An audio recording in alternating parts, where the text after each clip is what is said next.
Bonjour à toutes et à tous et bienvenue à ce Zoom de la SFGP intitulé Extrapoler les procédés d'agitation de mélange, quels défis et quelles techniques. Donc, ce Zoom est organisé par notre groupe thématique agitation et mélange. Mais peut-être en introduction quelques mots sur la SFGP. Donc, la Société française de génie des procédés est une association, loi 1901, qui rassemble plus de 500 adhérents issus des deux mondes académiques et industriels. Et c'est là, je crois, l'une des grandes forces de l'association. Donc c'est aussi, alors je vais vous partager mon écran, c'est aussi une nouvelle organisation scientifique. Alors hop, je vais essayer de partager rapidement. Est-ce que vous voyez notre belle Marguerite? Oui, Martine, c'est bon? C'est bon. C'est bon.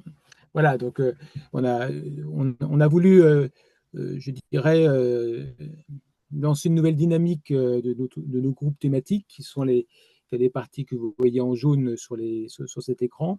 Mais on a d'abord voulu adosser nos travaux, la SFGP, sur les grands défis industriels et sociétaux pour lesquels le génie des procédés est à même de répondre. Donc, ces grands défis sont au nombre de 6: transition énergétique, conversion des agro- et bioressources, eau, santé, environnement, ingénierie circulaire, usine du futur et décarbonation. Et vous voyez que en s'adossant sur ces grands défis, on a constitué une série de pôles qui sont ici et qui se veulent pérennes. Et ces pôles eux-mêmes lancent ce qu'on appelle des groupes thématiques. Donc aujourd'hui, ce Zoom est organisé par le GT Agitation Mélange, qui fait partie du pôle réacteur et bioréacteur. Mais vous trouverez toutes ces informations sur notre site web. Donc quand vous tapez sfgp.so.fr, vous verrez à la fois donc, cette structuration scientifique ici. On va retrouver les grands enjeux et vous allez retrouver en dessous les pôles. Et dans chacun des pôles, vous verrez les différents groupes thématiques qui sont chargés de l'animation de leur thématique. Donc la SFGP, c'est un lieu d'échange. Donc notre objectif est évidemment de promouvoir le génie des procédés. C'est une dynamique qui repose sur ces pôles et ces GT. C'est aussi une production de livres blancs, vous les voyez ici à l'écran, donc un certain nombre de livres blancs qui donnent des visions prospectives. C'est aussi des journées de prospective qu'on appelle Catala Le Thor. Donc la dernière a eu lieu tout récemment à Paris et portait sur génie des procédés et machines quantiques. C'est aussi un prix de thèse annuel, puisque nous avons à cœur de promouvoir la formation par la recherche et par le doctorat. Et c'est bien sûr à la CFGP son congrès annuel, son congrès biennal, qui a lieu tous les 2 ans. Donc le dernier a eu lieu à Deauville fin 2024 et le prochain aura lieu à Clermont-Ferrand en octobre 2026. Ce sera le 20e congrès de la SFGP. Alors, la SFGP, c'est aussi une présence internationale avec la participation à la Fédération européenne de génie des procédés, EFC, la European Federation of Chemical Engineering, et nous avons également un siège au World Council of Chemical Engineering. Mais je ne vais pas être plus long, donc déjà je vais peut-être arrêter le partage et je vais passer la parole à Yacine Haroun, animateur du GT Agitation et Mélange, aux côtés de Joël Aubin. Yacine, the floor is yours, comme on dit dans nos congrès. Merci, Merci à merci tous et bon François. webinaire. Merci beaucoup François pour l'introduction. Merci à tout le monde qui participe à ce webinaire du GT Agitation Mélange. Donc, je suis ravi de vous accueillir. J'ai une petite introduction très rapide et après, je laisserai la main au présentateur. Voilà. Bon, le challenge, c'est de partager, bien sûr. Hop, hop,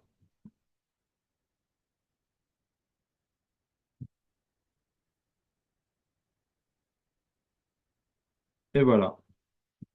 Donc, sans plus tarder, nous allons, le GT Agitation Mélange est animé par moi-même et Joël Aubin, qui est aussi connecté aujourd'hui. Et nous allons traiter le sujet extrapoler les procédés d'agitation et de mélange. Quels défis, quelles techniques? Donc, alors, on a choisi d'aborder ce sujet car, comme vous le savez très bien, le changement d'échelle est un défi majeur dans le génie des procédés et particulièrement dans l'agitation et du mélange. Donc, on a un groupe de sympathisants du GT et on a recueilli des sujets et ce sujet est ressorti en premier comme un des défis les plus importants de l'agitation des mélanges.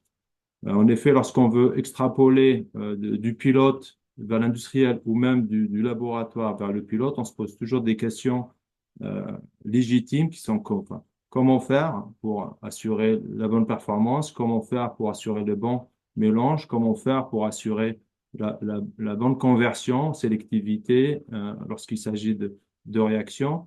Et donc, via ce webinaire, nous allons explorer euh, trois, euh, trois exemples présentés par trois experts à la fois du monde académique et du monde industriel. Donc, je remercie chaleureusement Céline Louvière du RGP Nancy, Clément Serval de Michelin Résica et Frédéric Cauchy d'IFP Nage Nouvelle qui ont accepté de partager leur expérience et leur expertise aujourd'hui. Alors, ce webinaire est co-organisé avec le groupe thématique bioréacteurs de la SFGP et Accéléra, qui a aussi relayé, on va dire, ce webinaire auprès de ses adhérents. Donc, sans plus tarder, je laisse la parole à Céline Pierre, qui va nous faire la première présentation autour des critères d'extrapolation pour l'agitation et le mélange de réacteurs. Alors, une dernière remarque, donc j'arrête le partage pour laisser la main à Céline. Pour les questions, alors vous ne pouvez pas prendre la parole. Donc, par contre, vous pouvez poser toutes vos questions via l'onglet Q&R et c'est nous qui allons poser les questions donc à votre place au présentateur. Le présentateur va répondre oralement à vos questions dans les délais de temps qu'on a. Mais par contre, ils auront toujours, on va dire, accès au chat pour vous répondre ultérieurement si le temps ne le permet pas aujourd'hui.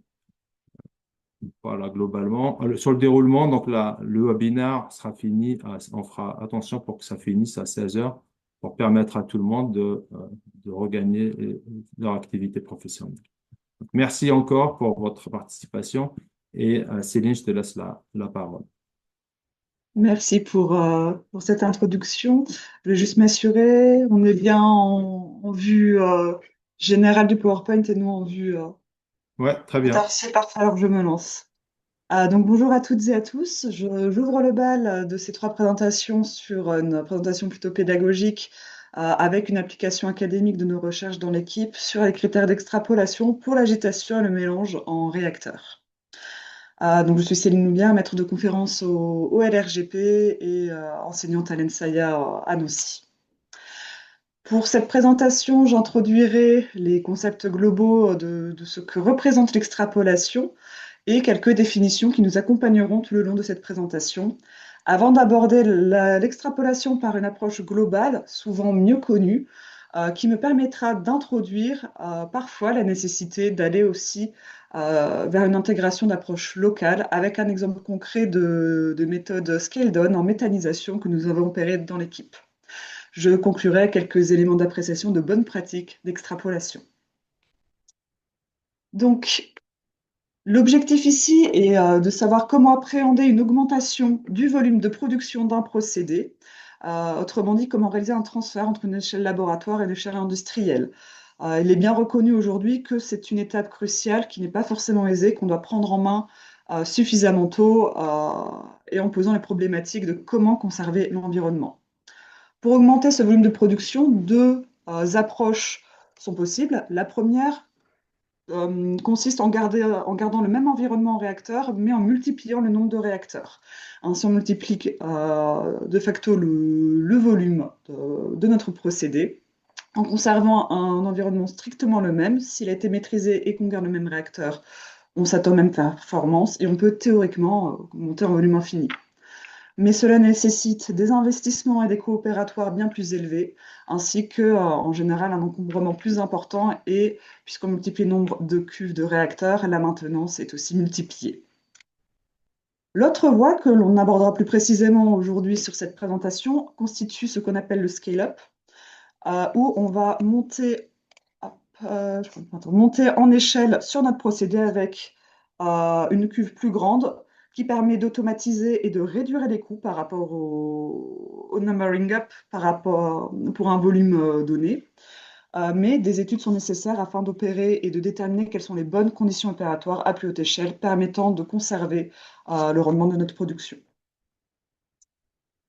Pour cela, dans cette approche de scale-up, on va se poser des problématiques issues du génie des procédés. On souhaite conserver le rendement de la petite échelle à la grande échelle, et pour cela, on a besoin de prédire comment va varier cet environnement dans la cuve lors de ce transfert.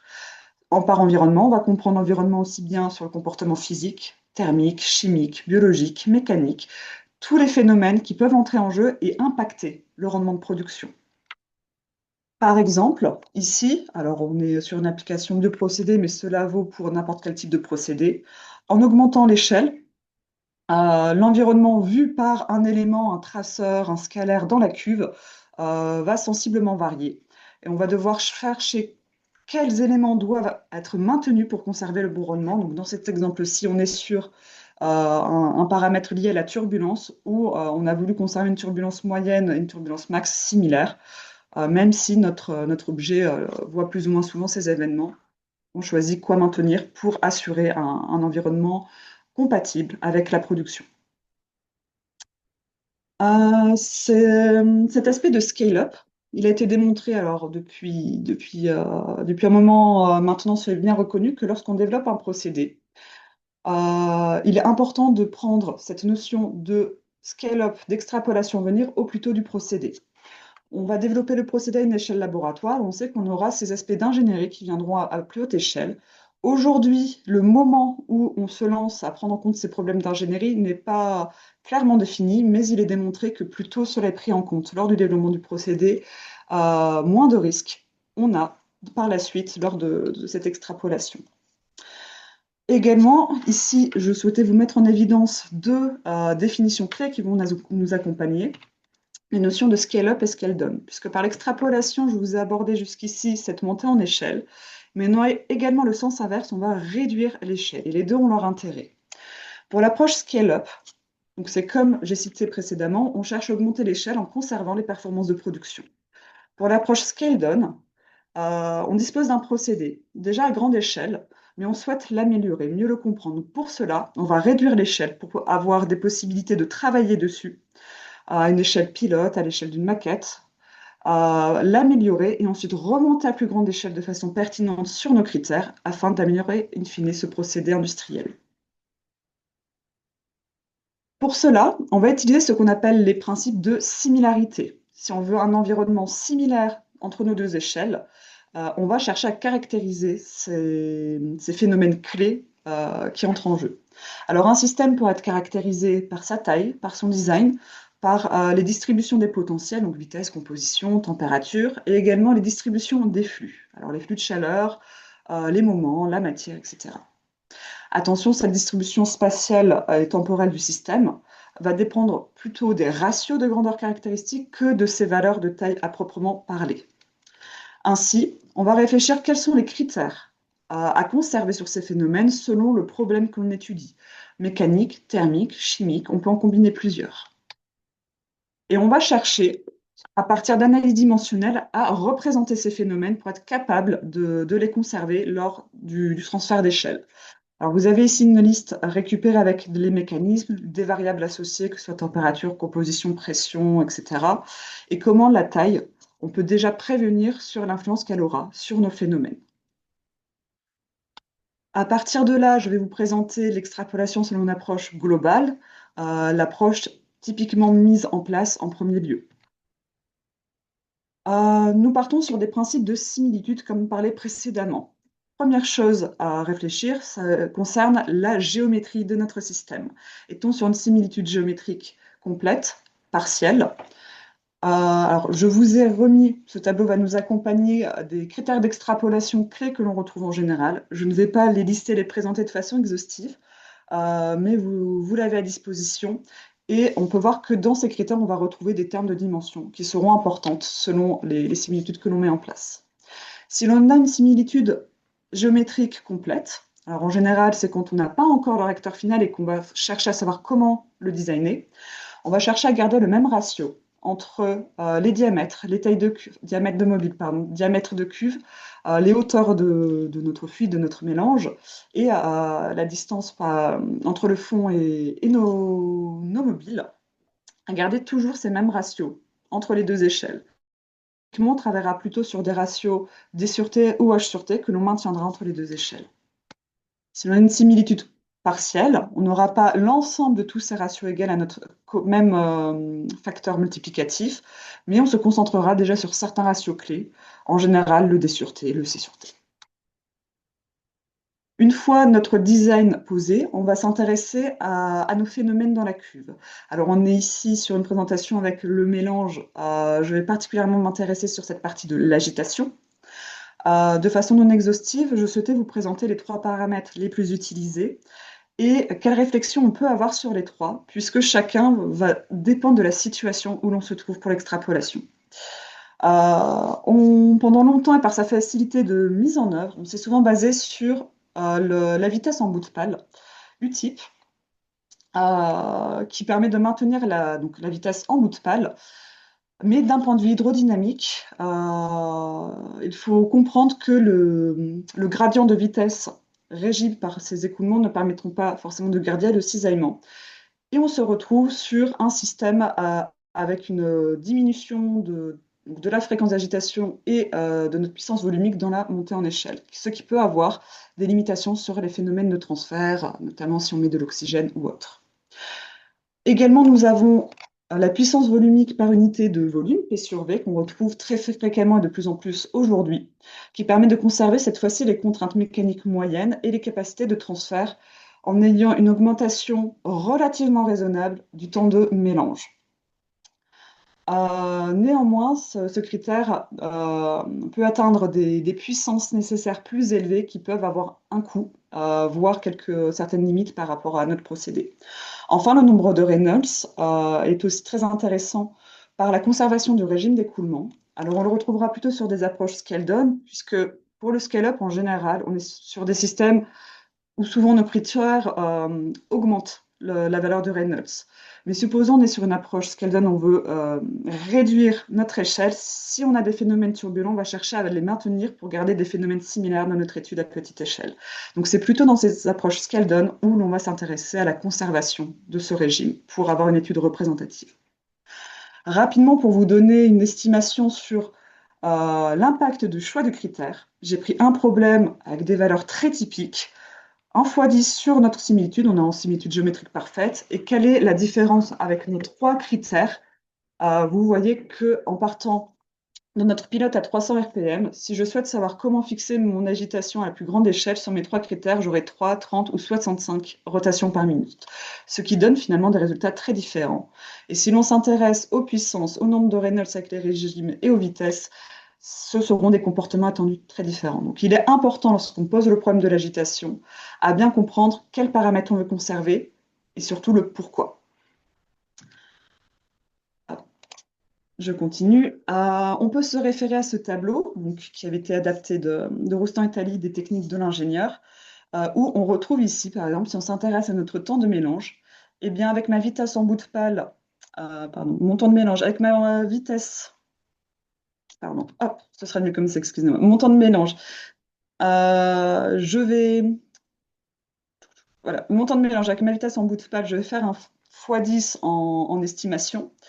Avec le Reynolds, 1 fois 100, alors qu'avec mon P sur V, ce sera fois 10 puissance 0,67, ce qui permet effectivement de ne pas avoir un temps de mélange qui augmente trop, en tout cas par rapport aux autres critères lorsqu'on est avec le critère du P sur V. Concernant des systèmes multiphasiques, en quelques mots rapidement, on devrait également adapter et rajouter des critères dès qu'on aura des phases supplémentaires. Par exemple, sur des écoulements liquide-gaz, on va s'intéresser à des critères souvent relatifs au transfert de notre gaz. Alors OTR pour du transfert d'oxygène ou le KLA, évidemment, cela dépend du gaz que l'on injecte. À retenir, bien sûr, que ce changement de phase aura un impact également sur l'agitation à prendre en compte, puisqu'on ne seront non plus sur un P sur V, mais un P avec une phase gazeuse qui implique de rajouter des nombres tels que le nombre d'aérations dans nos considérations. Enfin, pour des écoulements en liquide solide, on s'intéresse en général à des critères liés à la suspension du solide, soit si on recherche une homogénéité ou par exemple un critère de NJS, une fréquence de juste mise en suspension de notre solide. Ces stratégies sont basées donc, sur une approche globale. En général, lorsqu'on les met en place, on effectue avec des essais intermédiaires. On ne va pas tout de suite passer d'une petite échelle à une très très grande échelle en prenant des risques. Donc on fait des échelles intermédiaires qui permettent de réduire le risque d'erreur, mais ceci implique un coût plus important puisqu'on augmente les essais, et notamment ces essais intermédiaires qui seront à des échelles déjà relativement grandes ne sont pas toujours aisés à mettre en place. Donc, comment gérer cette extrapolation tout en réduisant ses coûts, en particulier sur ces grandes échelles intermédiaires? Pour cela, on peut réduire cette nécessité d'essais intermédiaires avec une meilleure connaissance physique et mécanique du procédé dans notre cuve.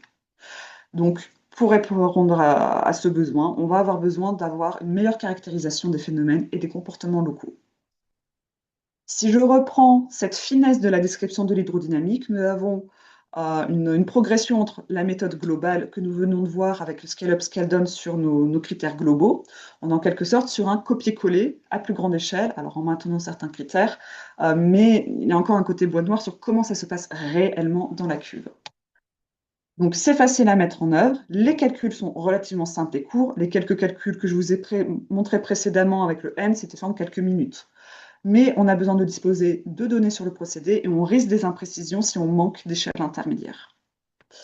Une caractérisation très fine, locale du procédé, on peut l'atteindre avec des outils expérimentaux et numériques. Alors, par exemple, on rencontre souvent en hydrodynamique les méthodes de type PIV ou de CFD en méthode numérique. On peut avoir pour les méthodes numériques des calculs ex nihilo, on a une meilleure précision, mais c'est plus complexe à mettre en place. Et on peut se poser la question à quel moment c'est nécessaire de sortir finalement cette artillerie lourde. On peut mettre des approches hybrides qui vont combiner les deux pour trouver le bon curseur sur j'ai besoin d'informations locales pour améliorer ma compréhension de ces phénomènes, pour réduire mes risques d'erreur, mais à quelle échelle je vais me mettre pour ne pas non plus aller vers quelque chose de trop fin, mais qui ne nécessiterait finalement trop d'efforts. C'est dans cette approche que je vais vous présenter un exemple mis en place dans l'équipe en méthanisation. Donc, ces travaux ont été faits dans le cadre d'une thèse soutenue il y a quelques temps par Liliane Kemkeng, en lien avec Air Liquide et financée par l'ANR. Donc, elle a été sous la direction de Eric Olmos, collègue dans l'équipe. Dans ce projet, ce qui va nous intéresser, c'est cette problématique. On dispose d'un digesteur de 2200 mètres cubes avec à l'intérieur, le digestat est considéré comme un fluide de viscosité élevée et en plus il est réofluidifiant. Actuellement, ce méthaniseur, donc il est mélangé avec deux agitateurs obliques comme ceci, qui vont tourner, mais de par la nature de notre fluide, le mélange est très loin d'être optimisé. On observe en réalité des cavernes autour de nos mobiles et sur le reste du pilote, on revient finalement à notre patte assez figée. Alors, en réalité, il est continu le réacteur, mais pour l'instant, je vais rester sur un système fermé. La stratégie mise en place pour améliorer ce mélange, ou en tout cas comprendre où seraient les voies d'amélioration, a été une approche scale-down. Donc, l'idée a été de partir de ce cas réel, à grande échelle, de le réduire à une échelle de maquette pour réaliser des études de PIV et de CFD, identifier des potentielles voies d'amélioration pour ensuite les rapporter à la grande échelle. Dans ces travaux, Liliane a démarré par la similitude géométrique, donc comme présenté précédemment avec une approche globale. Elle est partie sur une similitude d'un facteur 50. Donc on a divisé toutes les longueurs par 50, ce qui permettait de passer de 2200 mètres cubes à un réacteur de 18 litres. On était en similitude totale, donc tout a été maintenu, y compris les angles des pales, etc. Pour ces critères de ces nouvelles conditions, donc pour la similitude dynamique, nous sommes partis sur une conservation du diamètre des cavernes sur le diamètre des mobiles. Donc, c'est une situation un peu particulière qui vous montre qu'il y a évidemment autre chose que les critères que je vous ai montrés précédemment. Et en même temps de ce critère, Liliane a maintenu un P sur V constant, lui, je vous l'ai montré précédemment. Ces deux critères ont permis de mettre en place le choix d'un fluide modèle, donc notamment déterminer la contrainte seuil par rapport à notre fluide newtonien en maintenant notre Reynolds constant, et de choisir la fréquence d'agitation pour maintenir notre puissance dans notre maquette. L'étude menée par Liliane entre les deux échelles a abouti à ce type de résultats. Donc, elle a validé bien évidemment entre PIV et CFD ces modèles, lui permettant ensuite d'étudier à son échelle maquette représentative les potentiels effets. Alors, entre ces choix de critères ont permis de valider des écarts donc, sur les deux critères choisis DC sur D et P sur V qui correspondaient expérimentalement et également donc le volume des cavernes sur le volume total, qui était un critère supplémentaire de vérification. À partir de là, Liliane a étudié à son échelle maquette quelle serait l'influence des paramètres. Et par exemple, si on augmente la fréquence d'agitation de 70%, on n'est même pas 1 fois 2, eh bien certes, on va augmenter le diamètre des cavernes, mais de 10% en multipliant par 3 la puissance requise. 1 fois 3 de puissance pour gagner 10% sur nos tailles de cavernes qui sont la zone la mieux mélangée, ce n'est pas suffisant. Ce n'est beaucoup de puissance pour, entre guillemets, pas grand-chose. Donc, elle a démontré ici que agir uniquement sur fréquence d'agitation, paramètre sur lequel on a tendance à aller de prime abord, dans le cas de cette étude, n'était pas la bonne solution. En tout cas, une solution pas suffisamment raisonnable en vue de l'ampleur du procédé. Également en résultat type, puisqu'elle a fait une étude locale grâce à l'AP et la CFD, on peut s'intéresser à des profils locaux en comparant l'échelle pilote et industrielle. Alors, comparaison pour valider la similarité entre nos deux échelles. Donc, ici, Liliane avait représenté le profil de vitesse 3D dans la zone où il y a le trait rouge, donc à travers notre caverne, dans les deux systèmes où cela confirme qu'elle a proposé une maquette bien similaire. Et à partir de là, ça ouvre la voie à des études avec des informations locales. On peut tester des scénarios. On sait qu'on pourra les recalculer de façon représentative pour la grande échelle. Quelques éléments d'appréciation de conclusion, donc en 2 slides. Je vous ai parlé de critères et des calculs pour avoir des conditions opératoires uniques, mais on n'est pas obligé d'être aussi figé dans ces critères. Alors pour ceux qui sont informés amateurs des design space et des CPP, les paramètres critiques du procédé, on peut avoir cette même pensée lors de l'extrapolation. Au lieu de chercher une condition donnée, on peut chercher la zone opératoire qui permet de maintenir la performance du procédé. Donc, on prend en compte tous nos phénomènes qui peuvent avoir un impact et on va chercher les seuils à partir desquels on a un risque de perte de performance, de perte de rendement. Cela permet, lorsqu'on combine tous nos phénomènes, d'avoir une zone opératoire. Et on peut chercher soit le point optimal, soit le point robuste, qui n'est pas nécessairement le point optimal dans cette zone opératoire. Et si besoin, si on est trop proche d'une des frontières, on peut réfléchir à quelle action mettre en place. Vous avez un exemple ici pareil, issu des techniques de l'ingénieur, donc qui avait été fait par des collègues de l'équipe pour un cas de culture de cellules, quel type de zone opératoire on pourrait définir. Et ils ont pensé aux phénomènes qui pouvaient impacter avec la formation de mousse, le besoin au niveau des gradients, les risques de dommages cellulaires par le cisaillement, des accumulations de gaz, la nécessité d'avoir un bon transfert d'oxygène, etc., etc. Bien entendu, ça ne se limite pas qu'à ce type de procédé. On peut l'adapter à n'importe quel procédé dès lors qu'on a une connaissance suffisante de l'impact des phénomènes.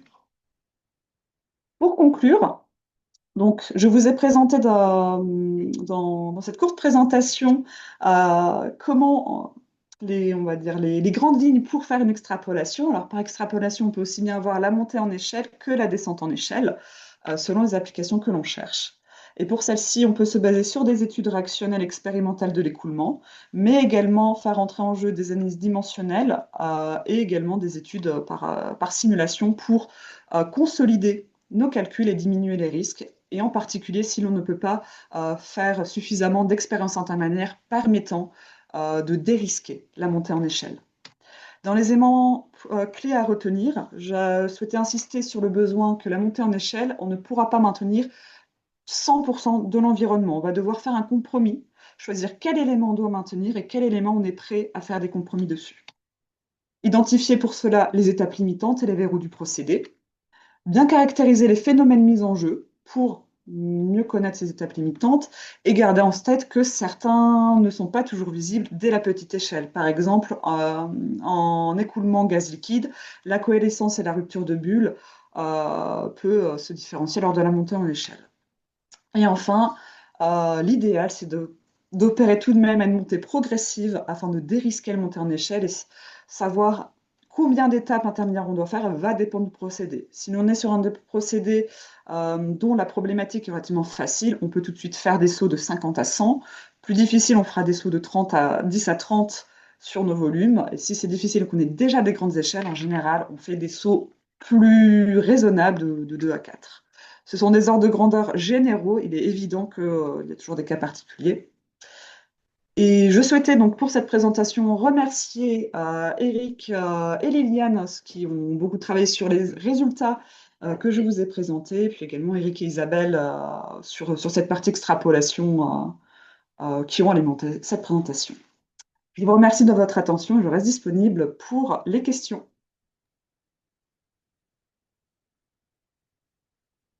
Merci beaucoup, Céline, pour cette excellente présentation qui résume bien un peu les critères à respecter ou la méthode à respecter lorsqu'on souhaite faire un changement d'échelle d'une opération d'agitation de mélange. On a quelques questions, alors je vais les lire.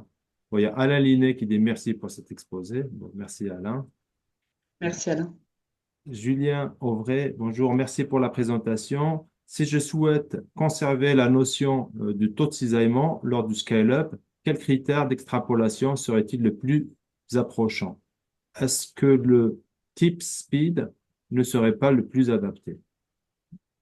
Alors, ça, c'est une croyance, mais entre guillemets, un peu à tort. Si on pose les équations sur le type speed, on va maintenir la vitesse en bout de pale.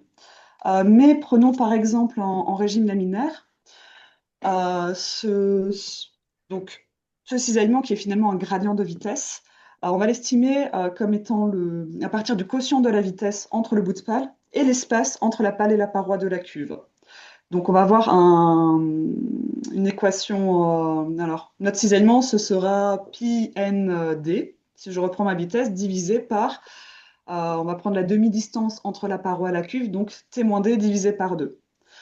Si je maintiens la vitesse en bout de pale, certes, je vais avoir mon pi nd qui sera maintenu de façon. Enfin, pardon, le n qui sera maintenu de façon similaire, mais il faut retenir que le t-d, cette distance ou demi-distance elle, ne sera pas conservée. Et cela implique que finalement, notre cisaillement ne sera pas non plus conservé. C'est vrai que j'aurais peut-être dû poser cette équation sur la présentation. S'il y a besoin, je l'écrirai, cette équation en réponse dans le chat. Nous, ce que nous faisons, alors ça ne conserve pas directement le cisaillement, mais quand on travaille en cultures cellulaires qui sont très sensibles au cisaillement, on essaie de maintenir plutôt le P sur V constant, mais il faut bien sûr vérifier que la puissance soit suffisante et on va calculer après coup l'échelle de Kolmogorov, qui sont les plus petits tourbillons présents dans le mélange, et s'assurer que cette taille des plus petits tourbillons reste, on va dire, cohérente par rapport au risque associé à nos cellules ou peu importe le produit qui est présent. Bien, merci. Alors, il y a une question d'Alain Linet. La modélisation de la turbulence en présence de fluides aréologiques complexes et délicates, quel outil avez-vous utilisé et quels problèmes avez-vous rencontrés? Alors, dans les travaux de Liliane, elle a effectivement utilisé de la CFD. On était dans un système qui restait très laminaire globalement, mais effectivement autour des mobiles, est-ce qu'elle était montée jusqu'en turbulent? Dans les outils, elle a utilisé Fluent comme outil. Dans son fluide, elle avait créé une fonction pour imposer elle-même sa loi. Alors, c'était un fluide de Bingham, donc elle a imposé la loi par le recalcul Dans ces calculs, et je me remets juste l'image de sa CFD. Dans les calculs, en tout cas globaux, son Reynolds de mémoire que j'ai présenté comme son critère pour maintenir, lui, il était laminaire, on était une valeur de 16, son RE 0 qui était basé sur la contrainte seuil. Hum, De manière générale, on est à la minaire, mais pendant qu'il y aura les présentations, j'irai refouiller pour m'assurer, pour ne pas dire de bêtises. Je répondrai dans le chat si dans la partie des cavernes de son modèle, elle était avec un modèle turbulent. Dans ce cas, elle aura sûrement dû utiliser un K-epsilon ou si elle était restée en laminaire. Je vérifierai. Ou si Eric, si tu es présent dans le chat, si tu as la réponse, n'hésite pas à répondre directement à Anna. Merci. Alors, il y a une autre question de Guillaume Pirot. Bonjour et merci Céline. Quid des mélanges visqueux, notamment des mélanges liquides gazeux avec liquide visqueux? Mhm. Bonjour Guillaume.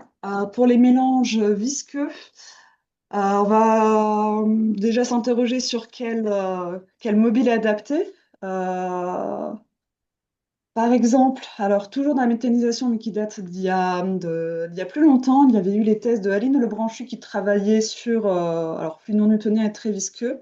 Elle avait démontré à l'époque que dans une vue de montée en échelle, alors elle était montée en échelle pilote et non pas industrielle, mais elle avait démontré que plutôt qu'utiliser une turbine Rushton, il valait mieux partir sur un ruban hélicoïdal. Donc il y avait ceci qui peut entrer en jeu des fois. Dans la montée en échelle, pensez à quelle technologie sera aussi adaptée. Et alors les mélanges liquide gazeux avec un fluide visqueux, je pense qu'il y aura beaucoup de contraintes effectivement sur les transferts gaz liquide. Euh, Là-dessus, ce serait à rajouter les bons critères. Est-ce que ce serait un OTR qui serait judicieux? Est-ce que il faudra peut-être rajouter avec la tension de surface? J'ouvre des portes, mais je n'ai pas la réponse stricte. Merci. Il y a une autre question d'Agnès Montillet. En principe, on est rarement au régime laminaire en cuve agitée. Non, point d'interrogation. Et après, qu'en est-il du régime turbulent?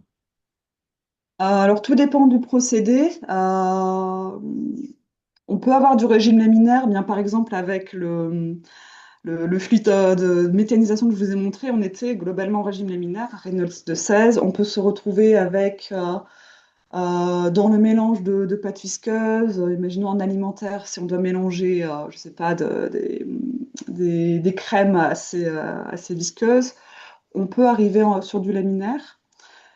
Euh, ou il y a aussi le risque en Skeldon. En Skeldon, lorsque l'on va diminuer nos conditions, ça peut arriver où on s'aperçoit qu'on arrive en laminaire à la plus petite échelle, donc c'est des choses à faire attention. Ça va changer dans les paramètres. Par exemple, on se base souvent sur le nombre de puissance dans nos calculs. Nombre de puissance qui est constant en régime turbulent. Et donc, nombre de puissance, on aura la puissance du mobile qui est reliée à notre fréquence d'agitation. Et souvent, on va l'utiliser pour recalculer quelle est la bonne fréquence d'agitation. En laminaire, il faut effectivement faire attention puisqu'on n'a pas cette constante. On va partir sur le nombre de puissance ne sera pas donc constant selon le Reynolds, mais il sera avec une proportionnalité nombre de puissance, donc on appelle ça un KP sur Reynolds. Donc il faut bien faire attention effectivement quand on change de régime, certaines corrélations ne sont plus valables et changent sur les comportements. Euh, et je réfléchis au niveau de la question, je l'ai aussi sous les yeux. Alors je ne sais pas s'il y avait eu d'autres éléments interrogatifs sur le régime turbulent, mais voilà. Il faut bien faire attention à de poser ces corrélations. Alors, deux remarques. La première de Julien Aubray. Il dit, c'est clair, merci par rapport à la première question. Eric Olmos qui dit on était bien au laminaire. Merci. Et enfin, une dernière question de Manon Lafargue. Bonjour, merci Céline. Qu'en est-il du KLA comme critère d'extrapolation? Alors le KLA, si on revient aux sources, c'est lorsque l'on souhaite maintenir un transfert suffisant. Alors je pars sur l'oxygène puisque c'est celui qu'on rencontre le plus souvent. On veut avoir un ETR suffisant pour répondre à la demande dont on aura besoin. Et dans cet ETR intervient le terme KLA. Et c'est en général sur ce thème KLA que l'on va chercher à conserver lors du transfert. Donc ce KLA, pour le fixer, on va utiliser les corrélations. Alors, plus fréquemment, hein, il peut y avoir d'autres pistes, mais on peut utiliser les corrélations du type de Van Rit, où le KLA, selon les mobiles utilisés, on peut avoir donc, des valeurs de corrélation. On aura une constante multipliée par la puissance par unité de volume, donc notre fameux P sur V, mais en présence de gaz, à une puissance, et on aura la vitesse superficielle du gaz à une puissance. Ce P sur V, on peut l'avoir avec notre agitation qui sera fixée, et la vitesse superficielle du gaz, elle va être en lien avec le débit de gaz à injecter. Et ainsi, si on souhaite garder un KLA constant, on saura sur quoi jouer entre notre vitesse qui impacte le P sur V et notre débit de gaz qui pourra impacter cette vitesse superficielle de gaz. Typiquement, c'est là-dessus qu'on agit. Si cela pose des problèmes, on peut trouver d'autres voies pour jouer sur le KLA. Alors, ce ne sera pas le KLA directement, pardon, ce sera sur le TR où on peut changer, si on peut changer la pression partielle des gaz que l'on injecte, ça jouera aussi sur ce transfert. Super. Ben, merci beaucoup. Il y a plus d'autres questions, donc c'était très clair. Je te remercie encore, Céline, et je passe la main à Clément. Clément, je te laisse la main, du coup. Merci. Merci. Yes, bonjour à tous. Alors, tac.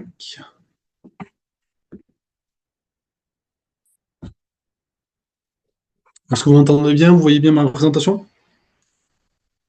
Ouais, parfait. Donc bonjour à tous. Moi, je vais vous parler des défis du changement d'échelle pour les réacteurs de fermentation. Donc, je suis Clément Servel, je travaille chez Michelin Resicaire. En fait, je vais vous partager l'expérience qu'on a eue avec le projet BioImpulse au sein de Michelin Resicaire. Tout d'abord, je vais vous parler brièvement, présenter cette initiative de Michelin, vous parler du projet BioImpulse, vous présenter la méthode de scale-up qu'on a suivie pour le changement d'échelle du processus de fermentation, et puis faire un retour d'expérience voilà, sur ce qu'on a pu apprendre au sein de ce projet. Donc c'est assez... Il y a quelques notions du coup qui vont faire écho avec ce que vient de dire Céline, avec une approche peut-être un peu moins théorique. Donc, Michelin, le groupe Michelin est connu du grand public pour la partie pneumatique. Et, euh, et en fait, l'initiative Resicaire dans ce groupe vient de deux objectifs du groupe. Le premier est de sortir d'un business 100% pneus et donc d'aller valoriser le savoir-faire accumulé par le groupe dans les sciences du matériau, du coup, pour essayer d'aller chercher des marchés au-delà du pneu. Et puis le deuxième gros objectif qui est qu'en 2050, les pneus seront 100% sustainable pour le groupe, à savoir donc soit biosourcés, recyclés ou non toxiques. Et donc à l'intérieur donc, du grand groupe Michelin, donc il y a toute la partie business autour du pneu, de la production donc pour l'automobile, les spécialités, le transport.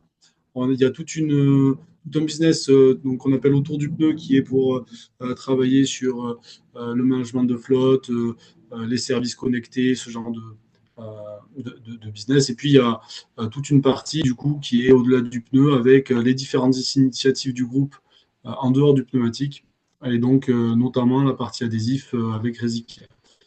Donc nous, en fait, on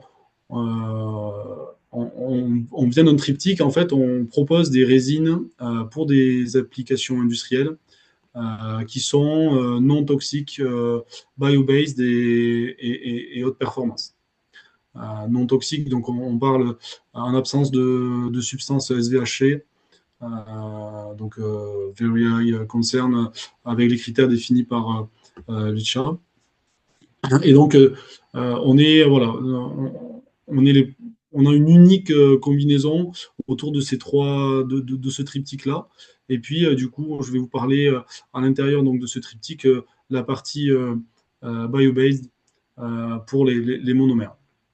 Donc en fait, les racines du projet viennent vraiment de la partie donc du pneumatique, hein. Dans le pneumatique, on utilise des renforts textiles qui viennent maintenir en fait la forme du pneu lors des phases de roulement. Et en fait, ces renforts textiles ont une très mauvaise adhésion avec le caoutchouc. Donc, on vient rajouter en fait une colle entre du coup le textile et le caoutchouc. Historiquement, ces colles sont à base de RFL, donc résorcinol formaldéhyde latex. Et puis, du coup, dans les années 2000, Michelin a lancé toute une vague de travaux pour substituer en fait les substances toxiques, ou en tout cas répondant aux critères SVHC, de ces cols historiques. Et donc ça, c'est un petit peu enfin dans le même timing que le déploiement de REACH en Europe. Et donc, ces travaux ont abouti à la proposition d'une innovation de rupture à partir donc d'une molécule d'intérêt. Donc, pour des raisons de confidentialité, hein, je ne nommerai pas la molécule, je vais l'appeler MINT, donc molécule d'intérêt. Et donc, ils se sont aperçus qu'elle était trop chère à produire et peu disponible sur le marché.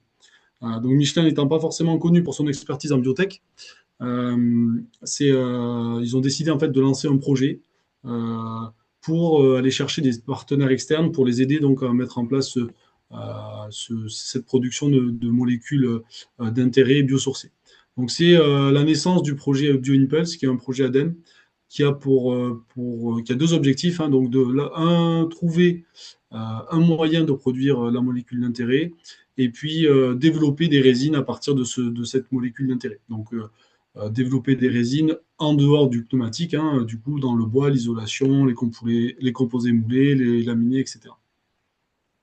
Et donc bon, là, le projet BioImpulse a commencé en 2019, il s'est arrêté la semaine dernière.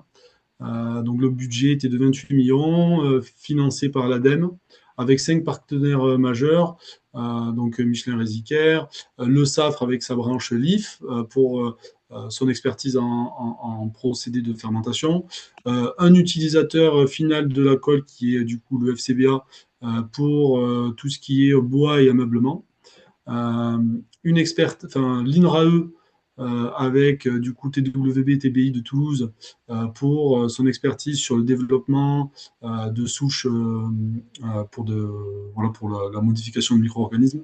Et puis l'INSA Toulouse avec le CRIT Bio-Industrie pour le développement du procédé de purification. Donc deux objectifs complémentaires, hein, comme je viens de vous expliquer, développer le procédé de production de la molécule d'intérêt et puis développer des résines à base de cette molécule-là. Donc aujourd'hui, je vais vous parler vraiment de cette première partie. Et donc, le timeline général du projet. Donc, dans BioImpulse, on avait vraiment deux étapes, hein. La première partie qui est le développement laboratoire, avec une montée du TRL de 1 à 3, le développement du micro-organisme, enfin la sélection et l'optimisation des souches, la mise au point du procédé de fermentation à échelle laboratoire, pour du coup essayer de définir les paramètres critiques à maintenir à plus grosse échelle. Et puis il y avait du coup la partie scale-up avec la montée en TRL de 4 jusqu'à 7 pour du coup avoir la sélection des technologies les mieux adaptées, la collecte de données et puis la validation du procédé jusqu'à des échelles de 200 mètres cubes en fermentation. Donc ça, c'était les deux grandes étapes du projet BioImpulse et qui s'est fini donc en 2025 et qui a continué. Donc on a soumis et on a validé un projet ADEME. Donc le projet enfin ce nouveau projet qui démarre, qui s'appelle Dragonfly et qui lui a pour but d'industrialiser du coup tout le procédé qu'on a développé dans le cadre de BioImpulse pour créer un démonstrateur industriel et monter le ramp-up jusqu'à une production industrielle de cette molécule d'intérêt.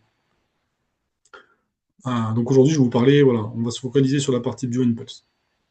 Donc si on reprend le procédé BioImpulse, c'est un procédé assez standard, hein, en biotech, donc avec du coup une partie USP, donc Upstream Process, avec les étapes de propagation et la fermentation principale.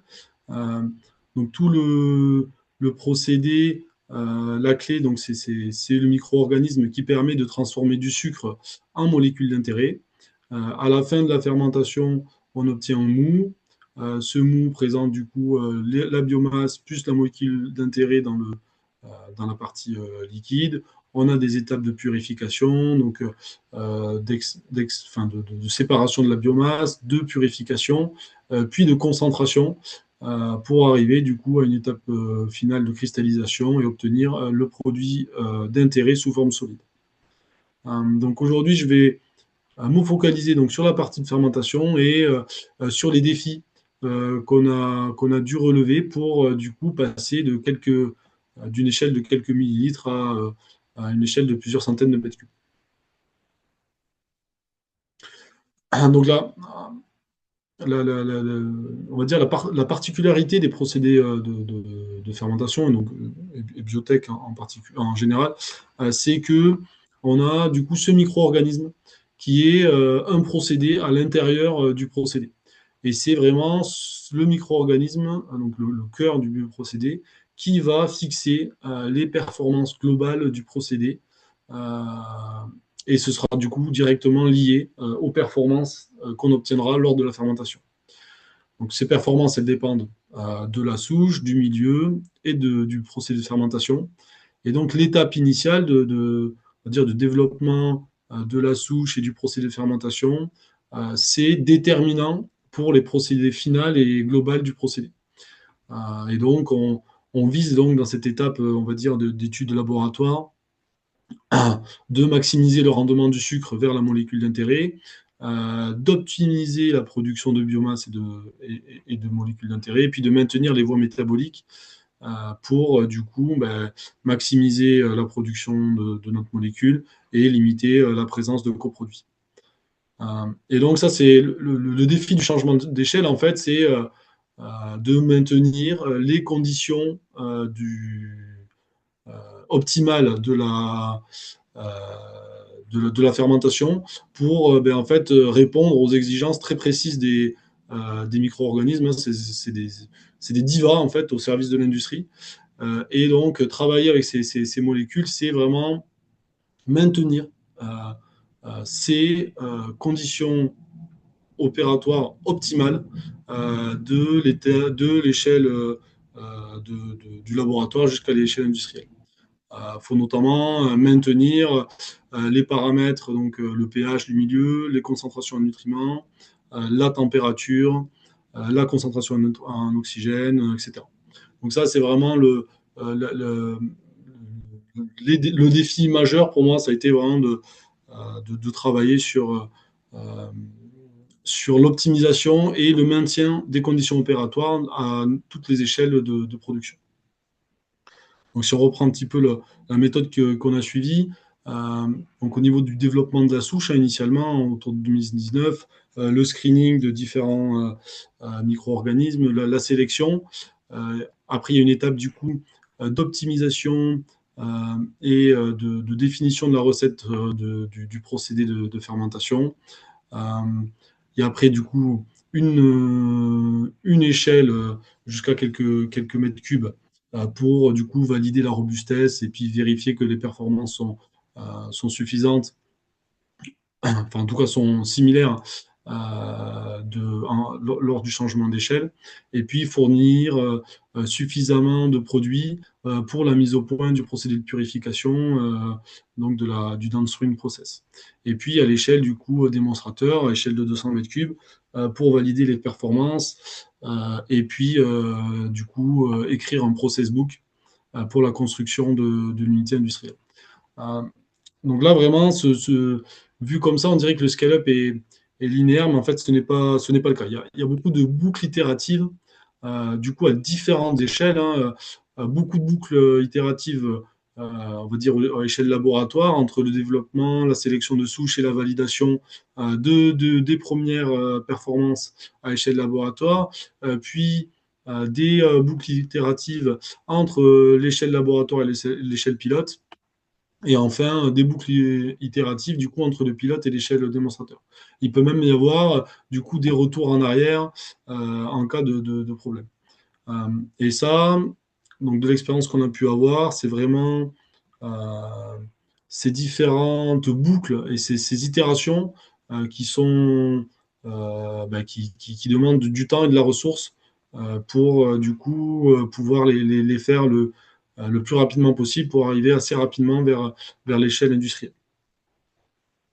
Donc si on reprend du coup les phénomènes qui vont nous intéresser, hein, euh, donc en fait on a du coup de l'oxygène qui vient de bulles d'air, donc on a des transferts gaz liquide, puis liquide solide, des nutriments qui sont en phase liquide, du sucre qui est en phase liquide, qui vient du coup aussi passer en phase solide. Après on a à l'intérieur du micro-organisme le flux métabolique qui permet de construire et de produire la molécule d'intérêt, mais aussi du CO2 qu'il faut éliminer.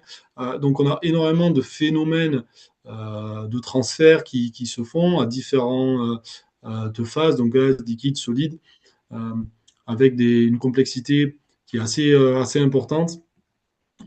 Et donc, si on rentre un peu dans les détails des différents critères d'extrapolation, on peut retrouver du coup des critères autour du transfert, donc le transfert de matière ou d'énergie, notamment, comme l'a rappelé Céline, donc la partie transfert d'oxygène, qui est clé pour du coup maintenir les voies métaboliques des micro-organismes.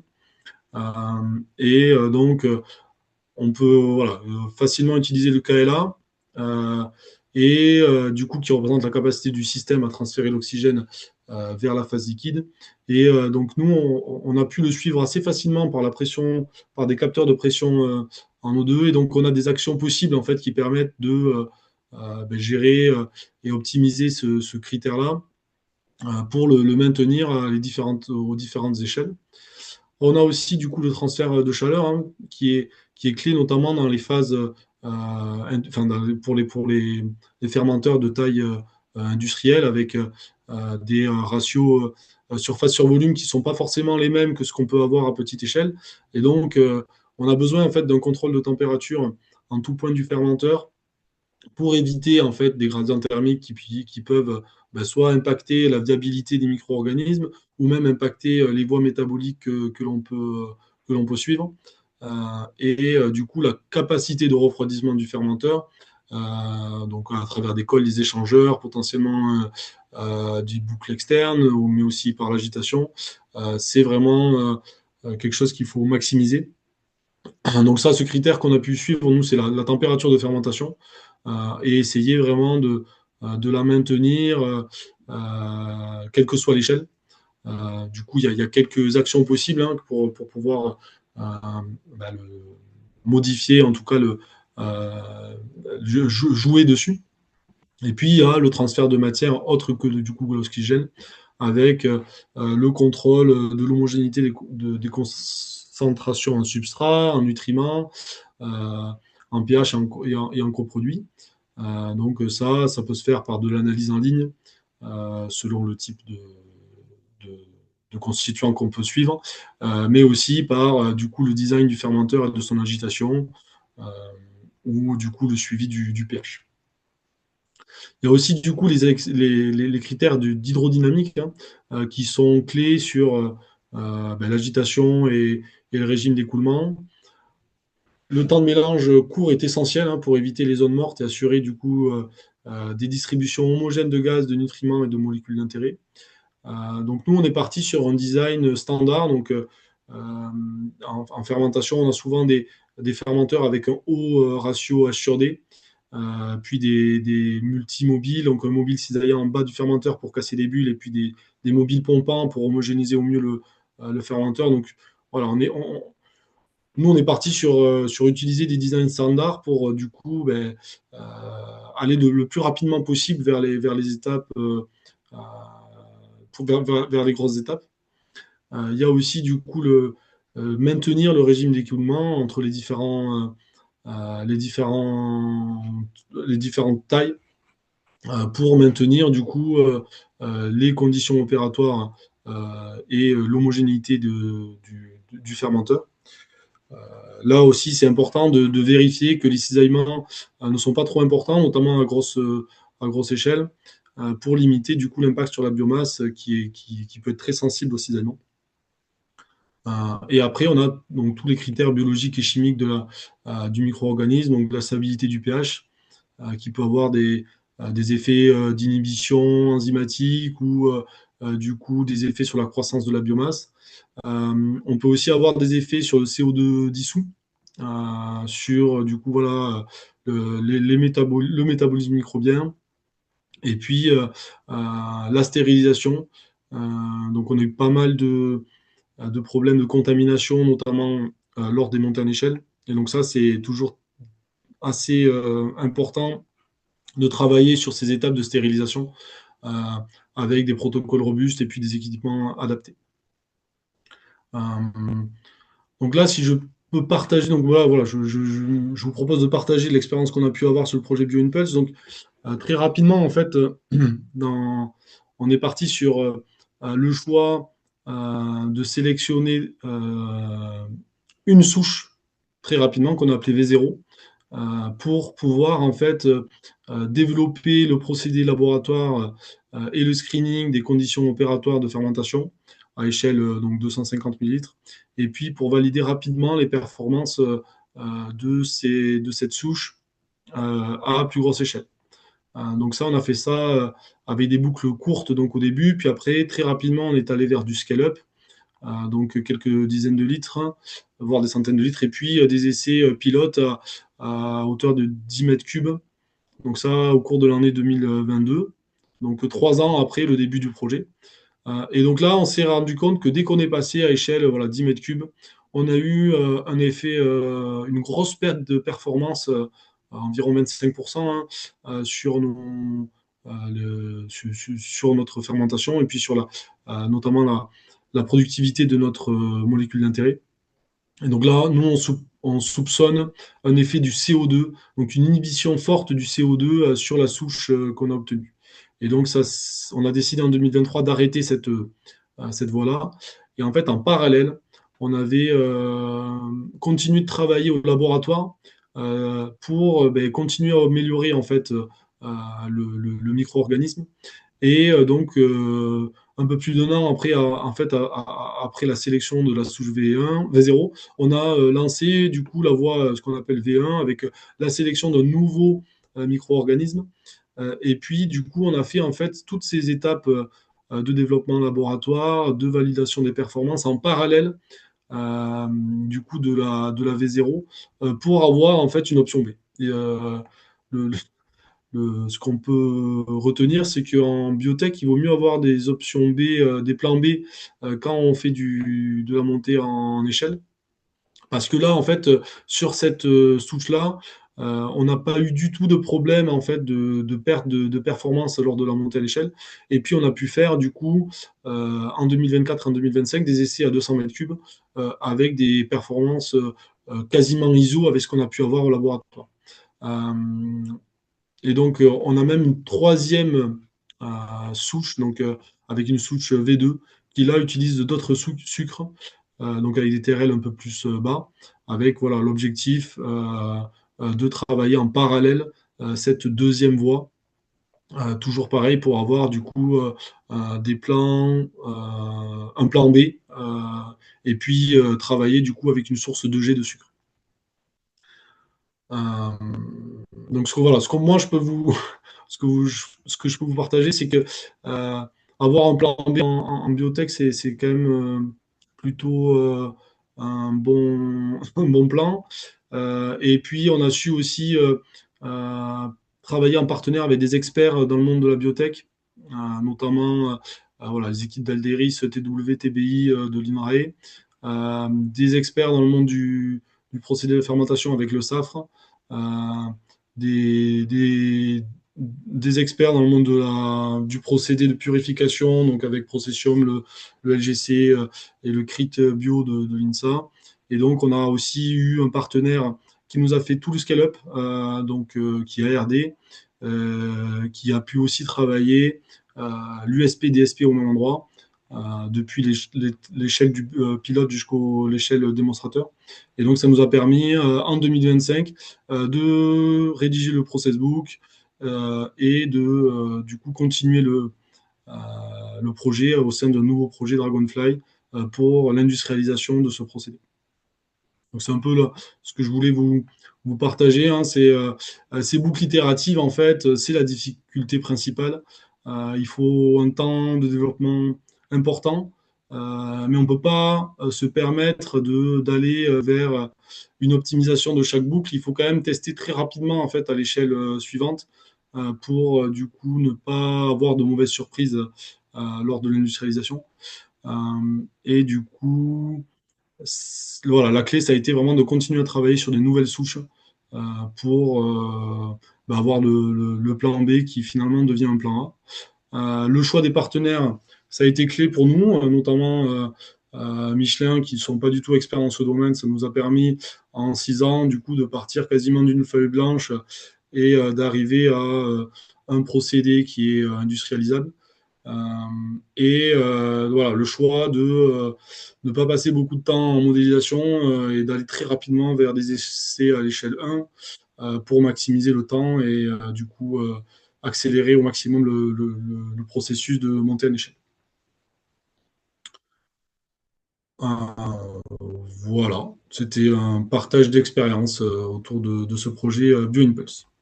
Super, merci beaucoup Clément pour cette excellente présentation.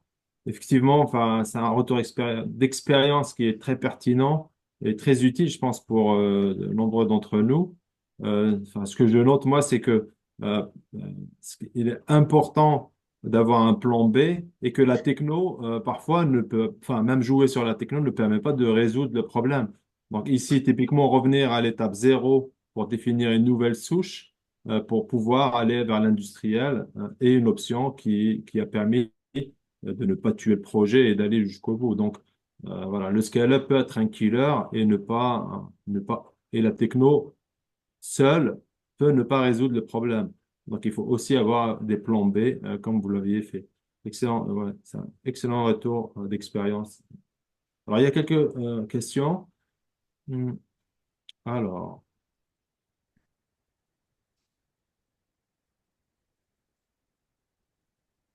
il y a Alain Linet qui dit merci pour l'exposé. Quelle est la RAW? RHO. La RAW. Là, je comprends. La RHO, RHO, Quelle est la rhéologie, peut-être? Quelle est la rhéologie du milieu dans le réacteur? Est-ce qu'elle évolue au cours du temps? Si oui, à quel impact sur la conduite du procédé? donc la rhéologie, enfin c'est le milieu hein, de la fermentation, c'est un milieu extrêmement complexe avec du coup un gaz liquide solide, enfin un milieu triphasique gaz liquide solide. La rhéologie évolue au cours de la fermentation avec une augmentation de la rhéologie, plus en fait des effets assez physiques, notamment d'apparition de mousse dues à des tensions de surface qui évoluent en fait au cours de la fermentation. Donc on a plutôt un milieu, alors pas très, enfin réo, c'est quoi, c'est isotrope hein, qui évolue dans le temps. Et pas très visqueux, mais voilà, avec une évolution quand même, une augmentation de la viscosité au cours du temps. OK. Il y a une question de Christophe Boyer qui dit merci Clément pour votre présentation. Quelle explication avez-vous pour l'inhibition du CO2 seulement à une échelle de 10 mètres cubes? Alors,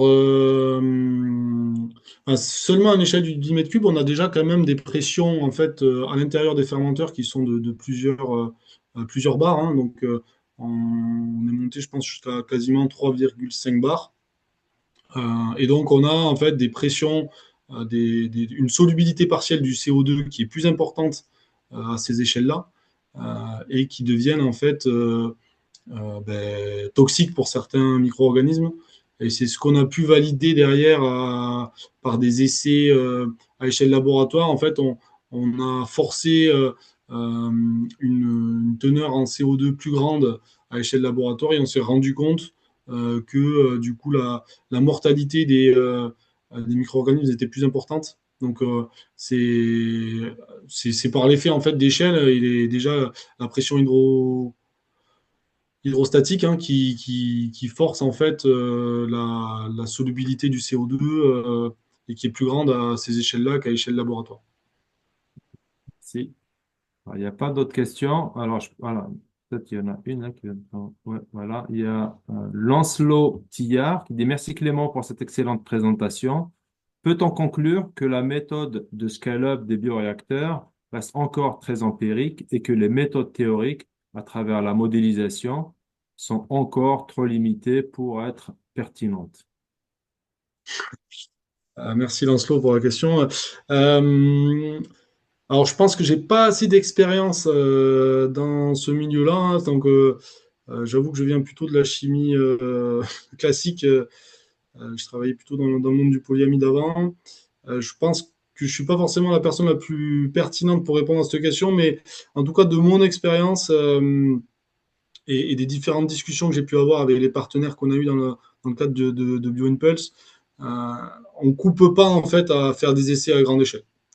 Et ça, avec le développement en fait et les modifications des micro-organismes, il faut de toute façon faire ces tests-là.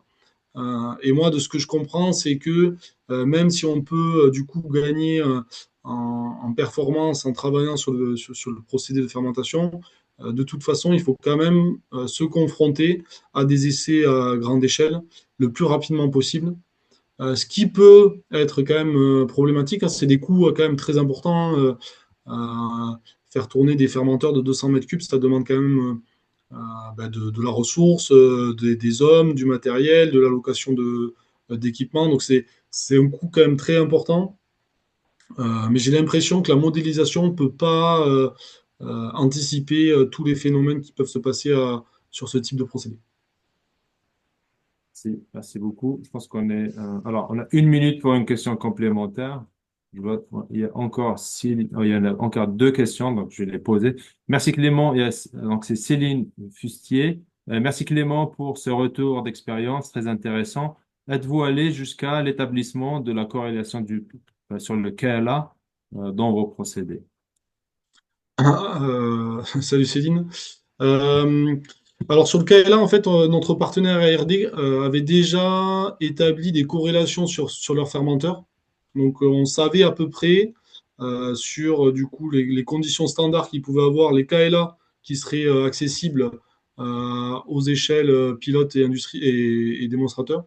Donc en fait, ce qu'on a fait, c'est qu'on s'est limité à petite échelle. Donc on a fait un peu du scale down sur les échelles laboratoires pour ne pas en fait aller trop loin et pas utiliser des fenêtres opératoires qui ne soient pas atteignables à plus grande échelle, en tout cas pas sur la partie démonstration. Ok. Merci. Enfin, il y a une dernière remarque qui est de Ludovic Danicourt, je pense que vous connaissez. Merci Clément pour ce retour, ce projet lequel j'avais pu échanger avec vous et accompagner vos partenaires sur la partie mécanique.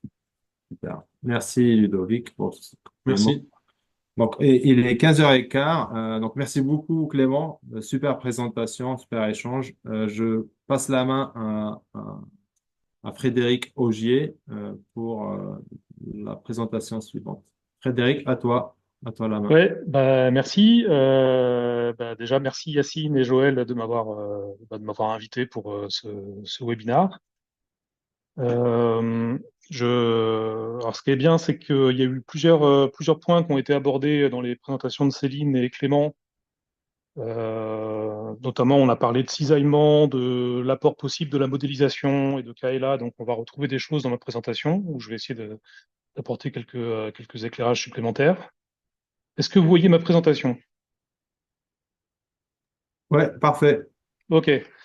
Donc en fait, je vais vous faire une synthèse des travaux qu'on a pu faire à l'IFP depuis une bonne dizaine d'années, voire plus, en collaboration quasiment tout le temps avec nos collègues biologistes. C'est un peu la particularité des travaux que je vais présenter, c'est qu'on les a toujours menés ensemble entre ingénieurs de génie chimique et de biologie. Et donc, je vais vous parler de culture de champignons filamenteux pour faire des enzymes. Alors, le plan de ma présentation, c'est d'expliquer un peu le contexte de ces travaux, de mentionner brièvement le problème de l'extrapolation, en tout cas ceux qu'on a rencontrés durant ce développement, sur ces cultures-là. Hein. Je pense qu'il y a pas les mêmes problèmes suivant le type de culture, mais voilà, pour les champignons filamenteux, on a eu des questions d'extrapolation qui étaient assez intéressantes à adresser. Et puis ensuite, je vais présenter une certaine collection de résultats, enfin de travaux de scale-up et scale-down qui nous ont permis de dérisquer en grande partie la montée en échelle de ce procédé. Alors, le contexte que j'ai déjà abordé dans pas mal de présentations en congrès, etc. Donc, je suis désolé s'il y a des redites. En fait, le contexte de nos travaux sur ce domaine, c'est la production de bioéthanol deuxième génération. D'ailleurs, dont Clément avait mentionné rapidement la production de sucre de deuxième génération. L'idée, c'est de ne pas utiliser de terres agricoles en compétition avec l'alimentaire et d'utiliser une biomasse qui peut être par exemple issue de déchets de l'agriculture classique ou alors de cultures qui sont réalisées sur des terres qui ne sont pas utilisables pour les céréales ou les productions alimentaires.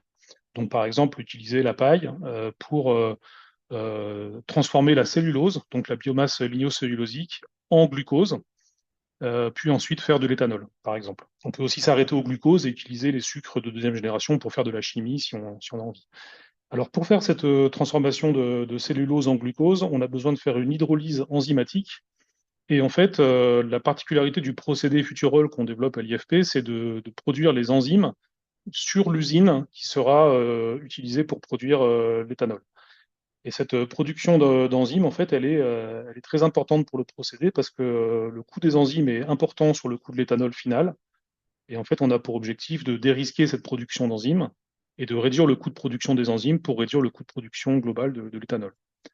Alors, on a en particulier un projet de procédé industriel qui est en train de voir le jour, hein, c'est de travailler sur les rafles de maïs, qui sont des déchets de l'agriculture, hein, pour faire une usine de transformation de ces déchets en éthanol dans le sud-ouest de la France, donc près de Pau. Ça, c'est un projet qui est en train de voir le jour et on espère qu'il arrivera à bout. Pour produire ces enzymes, en fait, on a un procédé qui a été développé en interne IFPEN, qui se base sur deux étapes. Une première étape consiste à produire des champignons, donc à faire pousser des champignons filamenteux, qui s'appelle le Trichoderma resi, c'est le nom de cette souche. Vous pouvez voir ici en photo, hein, c'est un milieu qui est assez visqueux du fait de la morphologie des champignons. Donc on a une première étape où on consomme du sucre pour produire ces champignons, et une deuxième étape en fait batch sucre euh, pour induire la production d'enzymes à concentration de biomasse et de champignons constante. Alors la particularité de ce procédé, hein, c'est qu'on a une augmentation importante de la viscosité liée aux champignons, notamment on a un pic de viscosité en fin de croissance, et ensuite on a une viscosité qui redescend quand on passe en production. Et le fait d'utiliser un champignon filamenteux, ça nous apporte un certain nombre de contraintes. Notamment, c'est un champignon qui est aérobie strict, c'est-à-dire qu'en fait, il a absolument besoin d'avoir toujours une quantité minimale d'oxygène, de l'ordre de 2 à 3 ppm d'oxygène. Et ça, ce sera un peu le critère d'extrapolation ultime qu'on utilise, c'est de toujours être en mesure d'apporter de l'oxygène et d'être dans un milieu qui reste suffisamment oxygéné pour la survie du champignon. 2-3 ppm d'oxygène, ça veut dire à peu près 30%, 30 à 40% de saturation par rapport on va dire à la saturation d'oxygène sous un bar. C'est aussi une souche qui est réputée comme étant sensible au cisaillement, c'est-à-dire qu'on ne peut pas non plus agiter trop fort et trop cisailler le champignon pour, disons, ne pas trop le briser, et ce qui amènerait à la fin à une perte de performance au niveau de la culture, aussi bien pour sa croissance que pour la production d'enzymes. Alors l'objectif, hein, c'est bien sûr de passer de l'échelle laboratoire à des centaines, voire des milliers de mètres cubes qui sont nécessaires pour produire les enzymes qui vont ensuite pouvoir faire l'hydrolyse de la biomasse. Alors, quel est le problème pour nous, hein, en particulier? Le problème, c'est que voulant maintenir un certain niveau d'oxygène dissous, on se pose forcément des questions fondamentales sur le transfert, le KLA. Ce transfert, quand on regarde la littérature, il peut s'écrire de différentes façons, avec des corrélations de différentes formes, mais on va dire les plus simples, et celles qu'on utilise nous, ce sont des corrélations qui mettent en œuvre, enfin, qui nous expliquent que le KLA est fonction de la puissance de l'agitation, la puissance dissipée par unité de volume, moyennant une certaine puissance et un certain exposant, la vitesse superficielle du gaz, hein, bien sûr, plus on aère et plus on fera de transfert aussi, mais avec un effet important aussi de la viscosité. C'est-à-dire que plus le milieu est visqueux, plus on pénalise le KLA. Euh, donc on doit estimer les conditions opératoires de puissance et d'aération pour atteindre le bon KLA. On a un milieu qui est très visqueux, donc il va falloir agiter relativement fort. Euh, et on doit arriver à prédire ces performances de KLA à différentes échelles. En même temps, on cherche à homogénéiser suffisamment les concentrations dans les fermenteurs industriels pour avoir des pH et des concentrations, des teneurs en oxygène qui restent relativement homogènes dans l'ensemble du volume réactionnel. Ça, c'est une contrainte aussi sur laquelle il faut qu'on garde un œil. Et enfin, on ne peut pas faire n'importe quoi sur l'agitation pour pas faire de velouté de champignons, entre guillemets, c'est-à-dire on ne veut pas briser le champignon. Et donc, on va aussi se poser des questions sur le cisaillement. Alors, le problème qui peut être rencontré, c'est que si on extrapole par exemple à ISO-KLA, ou pour faire simple, à ISO puissance dissipée, qui est quand même un critère assez classique d'extrapolation quand on veut maintenir le KLA, eh ben, l'extrapolation à ISO puissance dissipée, comme nous l'expliquait Céline, et si on reprend les mêmes tables on va dire, d'extrapolation en fonction des grandeurs concernées, ben, en fait, on se rend compte que si on extrapole à puissance dissipée constante, on a nécessairement une diminution de la vitesse d'agitation, normale, hein, on ne va pas agiter à 2000 tours par minute à grande échelle, hein, même si on le fait au laboratoire. Par contre, on va avoir quand même une augmentation de la vitesse en bout de pale. Donc, on peut tout à fait passer de 2000 RPM à, disons, 50 ou 100 RPM à échelle industrielle et avoir une vitesse en bout de pale qui augmente et qui peut atteindre plusieurs mètres par seconde. Et là, on va se confronter à une première règle du pouce. Alors moi, j'aime bien comparer un peu nos pratiques avec ce qu'on appelle les règles métiers ou des règles du pouce, qui sont en fait souvent dans le domaine de l'ingénierie, des règles d'ingénieurs pour guider certains designs. Et une première règle du pouce qu'on a pu rencontrer en discutant avec des équipementiers, etc., c'était qu'il ne fallait pas qu'on dépasse une certaine vitesse en bout de pale, qui était considéré comme un potentiel critère on va dire, un indicateur de cisaillement. Effectivement, si on regarde cette vitesse en bout de pale, on voit que quand on fait une extrapolation avec un changement de volume, on a nécessairement une augmentation de cette vitesse et elle va arriver à des grandeurs de l'ordre de 8 à 10 mètres par seconde en fonction de la puissance dissipée qu'on va vouloir conserver. Donc là, premier problème, c'est est-ce que ce cisaillement n'est pas, ou en tout cas cette vitesse en bout de pale n'induit pas un cisaillement et une brisure de champignons néfaste. Première question. Deuxième question, c'est quand on fait cette extrapolation à ISO puissance dissipée, par exemple, on a une augmentation obligatoire du temps de mélange, du fait qu'on a une diminution de la vitesse d'agitation. Et une deuxième règle qu'on essaie de respecter en génie chimique, c'est d'avoir un temps de mélange qui reste, si possible, inférieur au temps de consommation des substrats, et notamment de l'oxygène dissous. Donc, dans notre cas, à nous, il nous faut à peu près 30 secondes pour consommer 3 ppm d'oxygène dissous. Donc, ça veut dire que si on est dans une zone mal mélangée du fermenteur, on peut potentiellement se retrouver avec un oxygène dissous qui tombe à zéro en 30 secondes. Et donc, en fait, pour avoir un temps de mélange qui reste supérieur à ce temps-là, c'est difficile parce que quand on fait l'extrapolation et qu'on regarde un peu avec des calculs théoriques quels sont les temps de mélange possibles, on se retrouve vite avec des temps de mélange qui vont dépasser la minute. Et donc, on risque de pas respecter ce critère ratio de temps caractéristique. Donc voilà, ça c'était pour planter un peu le décor. On a aussi un troisième problème, c'est que si on regarde les coefficients de transfert classiquement utilisés, on a un effet de la viscosité avec une puissance, on va dire, de l'ordre de moins un tiers. On a des milieux qui ne sont pas newtoniens, hein, comme on peut le voir ici. C'est la viscosité du mou fermentaire sous différents cisaillements. On a un comportement qui est fortement réofluidifiant. Et donc, la question, quand on veut utiliser ce type de corrélation, c'est oui, mais quelle viscosité j'utilise? La viscosité, pour pouvoir l'estimer, il faut calculer un cisaillement. quel est finalement le cisaillement moyen dans mon réacteur en fonction de sa taille. Et là, on va tomber sur une troisième règle du pouce éventuel, qui est quand on ne sait pas trop quoi faire dans ces cas-là, on utilise la fameuse loi de Metzner et Otto. La loi de Metzner et Otto, c'est justement une analogie. On considère que le réacteur se comporte comme un réomètre, et on calcule le gradient de vitesse entre le bout de la pale et la paroi. On divise ce gradient de vitesse par la distance entre la pale et la paroi, et on se retrouve avec un cisaillement qui est censé être proportionnel à la vitesse d'agitation. Bon, ça c'est vrai en régime laminaire, et c'est strictement vrai en régime laminaire. C'est pas forcément vrai en régime turbulent, et justement, on ne sait pas trop à partir de quel moment on peut plus utiliser cette loi, et est-ce qu'il y a un moment où finalement on est trop turbulent pour pouvoir estimer le cisaillement de cette manière.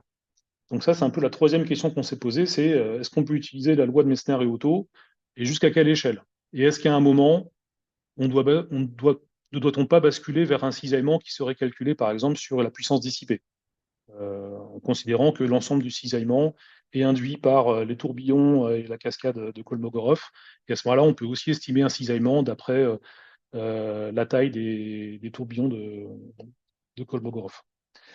Donc voilà pour en gros les questions qu'on s'est posées. Et puis maintenant, je vais essayer de présenter quelques exemples de travaux pour répondre à ces questions. Alors sur le transfert de matière, c'est simple, hein, on a fait des études de mesure de transfert à différentes échelles, plusieurs litres, 10 mètres cubes, 100 mètres cubes, et on a essayé de développer des corrélations de coefficients de transfert en se basant justement sur la loi de Metzner et Otto. Et en fait, ce qui est intéressant, c'est que quand on fait ça, on se rend compte que finalement, cette loi de Metzner et Otto, elle reste utilisable, même en régime turbulent, et en tout cas, pour des nombres de Reynolds de plusieurs milliers, cette loi est utilisable, et il reste plus intéressant d'utiliser cette loi que d'utiliser un cisaillement induit uniquement par la dissipation turbulente. Par contre, ce qu'on a pu observer aussi, c'est qu'au-delà d'une certaine échelle, et on ne connaît pas bien la transition, notamment avec des mesures de KLA qu'on a fait à 100 mètres cubes, on s'est rendu compte que dans ce cas-là, un peu quand même vraiment industriel, une échelle vraiment industrielle, la loi de Meissner-Otto n'est vraiment pas utilisable et induit, disons, une sous-estimation du coefficient de transfert. Alors pourquoi? Parce que la vitesse d'agitation chute avec l'extrapolation, ça induit un cisaillement très faible, ça induit une viscosité qu'on estime très grande, et donc un KLA qui devient de plus en plus faible. Et effectivement, vous avez ici un exemple de KLA. Alors, j'ai dû cacher un peu des grandeurs confidentielles, mais on a mesuré un KLA pendant une culture réalisée à une échelle de 100 mètres cubes, et on a comparé avec une corrélation de KLA dans laquelle on utilise la corrélation de Metzner et Otto. C'est la corrélation qu'on avait développée sur des échelles pilotes, et on voit que si on l'applique à cette échelle industrielle, on a un KLA qui est largement sous-estimé.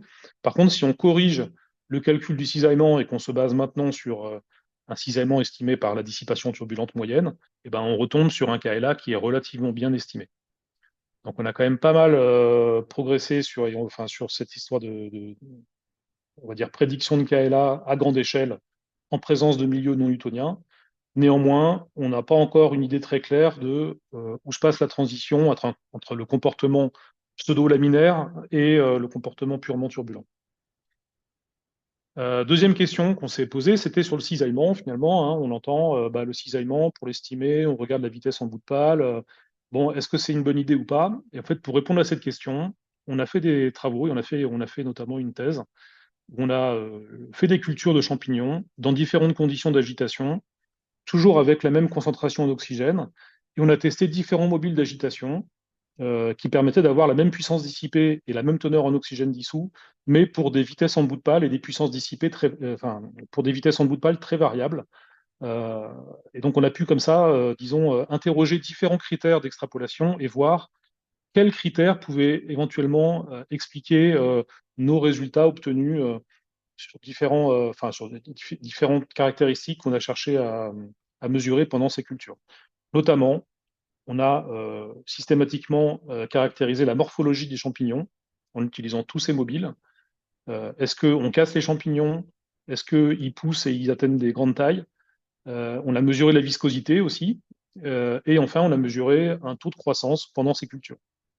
Et ensuite, on a cherché à corréler tous ces résultats avec 3 critères d'extrapolation, soit la vitesse en bout de pale, soit la puissance dissipée, soit un critère qui était, disons, proposé par Alvinino, avec qui on travaillait à ce moment-là, qui était d'un critère beaucoup plus intelligent, je dirais, parce que c'est un ratio entre l'énergie dissipée maximale dans une cuve divisé par le temps de cycle dans le réacteur. Donc, c'est-à-dire un critère qui inclut et qui s'appelle le DCF, Eddy Dissipation Cycle Function, et qui fait intervenir à la fois la dissipation max qui est dans les vortex derrière les pales et la fréquence de passage dans cette zone de très fort cisaillement. Alors, comment on a fait ensuite cette comparaison? Ben, pour chaque résultat, on a reporté par exemple la vitesse de croissance, ici, c'est la croissance du champignon, en fonction de ces 3 critères, vitesse en bout de pale, puissance dissipée et critère EDCF. Et on a regardé nos différentes cultures. Ici, la grosse croix noire, c'est l'échelle industrielle. Et en fait, on s'est rendu compte que la vitesse en bout de pale n'était pas du tout un critère utilisable pour estimer le cisaillement. En tout cas, on avait une très mauvaise réponse avec ce critère. La puissance dissipée permet de mieux corréler nos résultats, mais finalement, le critère qui explique le mieux l'ensemble de nos résultats, c'est le critère EDCF, comme ça avait déjà été montré d'ailleurs sur une culture d'un autre micro-organisme il y a déjà quelque temps. Et en termes de statistiques, hein, on voit que finalement, le fait d'utiliser ce critère EDCF pour décrire le niveau de cisaillement, bah, c'est vraiment le critère qui a statistiquement qui génère le moins d'erreurs. Alors ça, c'est vrai pour le taux de croissance, mais c'est vrai aussi pour les autres caractéristiques qu'on a cherché à mesurer, la viscosité ou la morphologie. Alors la morphologie, nous, on le caractérise par un nombre de trous induits par les micro-organismes qu'on a projetés lorsqu'on a fait les échantillonnages, parce que c'était finalement un critère de morphologie qui répondait bien au niveau des statistiques. Mais dans tous les cas, finalement, les conclusions sont les mêmes. Qu'on regarde un critère ou un autre, euh, la grandeur qui explique le mieux nos résultats, c'est toujours le critère EDCF et surtout pas la vitesse en bout de pale. Voilà, donc ça c'est pour la partie cisaillement. On s'est rendu compte que voilà, il fallait faire attention à ces descripteurs et nous on pense avoir identifié pour cette culture-là en tout cas le descripteur le plus intéressant. Et les conséquences de ce choix, bah, ça montre que finalement, dans d'autres cas à nous, on n'a pas trop de risque de cisaillement trop important lors de l'extrapolation, parce que finalement, on va rester à ISO puissance dissipée dans la zone des pales, et on va augmenter le temps de passage, le temps entre deux zones, enfin le temps qu'il faut à un champignon pour passer 2 fois de suite dans la zone de l'agitation. Et donc, en fait, on va avoir ce critère EDCF qui va avoir tendance à baisser lors de l'extrapolation, et on va se retrouver avec un milieu de fermentation qui cisaille moins et qui produit donc à une vitesse un peu plus grande. Par contre, attention, parce que si la viscosité augmente, il faut faire attention à ce que ça impacte pas trop non plus le KLA, comme on a pu le voir précédemment. Troisième point, c'était la question du temps de mélange, finalement, c'est est-ce que l'extrapolation génère un problème de temps de mélange, et est-ce que le temps de mélange ne devient pas trop grand à une certaine échelle? Donc en fait, il y a 2 questions sous-jacentes à cette question. C'est déjà quelle est la sensibilité des souches de micro-organismes au gradient d'oxygène et de substrat? Première question. Est-ce qu'ils résistent bien à ces gradients de concentration? Et la deuxième question, c'est comment est-ce qu'on peut prédire ce temps de mélange quand on veut l'estimer à échelle vraiment éloignée de nos tailles de pilote? Alors, comment estimer la sensibilité des souches envers les gradients d'oxygène? Et bien là, en fait, on fait typiquement les expérimentations de type scale down. Donc, le scale down, pour nous, en tout cas, comment on le conçoit, c'est de reproduire à petite échelle des conditions et du stress mécanique et hydrodynamique que les champignons peuvent rencontrer à grande échelle. Donc, notamment des hétérogénéités de concentration. Donc, pour faire ça, on a fait quoi? On a fait des manips en réacteur bizone. On fait circuler le milieu fermentaire entre une zone aérobie, une zone anaérobie, donc avec un oxygène dissous qui se balade entre 0 et 40% de la saturation. Premier type d'essai. Deuxième type d'essai, c'est de faire une injection d'oxygène et d'air en créneaux, avec des créneaux de plus en plus grands. Et en comparant tous ces résultats, en fait, on s'est rendu compte que, enfin là, je dois vraiment vous donner les résultats, la synthèse même de ces résultats, c'était que finalement le champignon il est quand même plus résistant que prévu au manque d'oxygène. et il faut qu'on ait des temps anaérobie supérieurs à 4 minutes. Donc, on est largement au-delà du temps de consommation de l'oxygène dissous pour commencer à avoir une perte de production de protéines, par exemple. Donc, un champignon, finalement, qui résiste assez bien au manque d'oxygène. Alors, on ne peut pas faire n'importe quoi, mais on relâche un petit peu cette contrainte. Ça, c'est issu de travaux qu'on a fait notamment avec AgroParisTech. Et le deuxième volet, finalement, de la question, c'est d'accord, mais est-ce qu'on peut quand même prédire ce temps de mélange et comment faire? Alors, bien sûr, on peut faire des corrélations, on peut faire des mesures de temps de mélange à des échelles de, on va dire, pilotes, et puis utiliser ces corrélations en dehors de leur gamme de validation. C'est très risqué. Nous, on préfère faire de la CFD parce que malgré tout, on croit quand même à la modélisation, au moins pour estimer certains risques et les lever.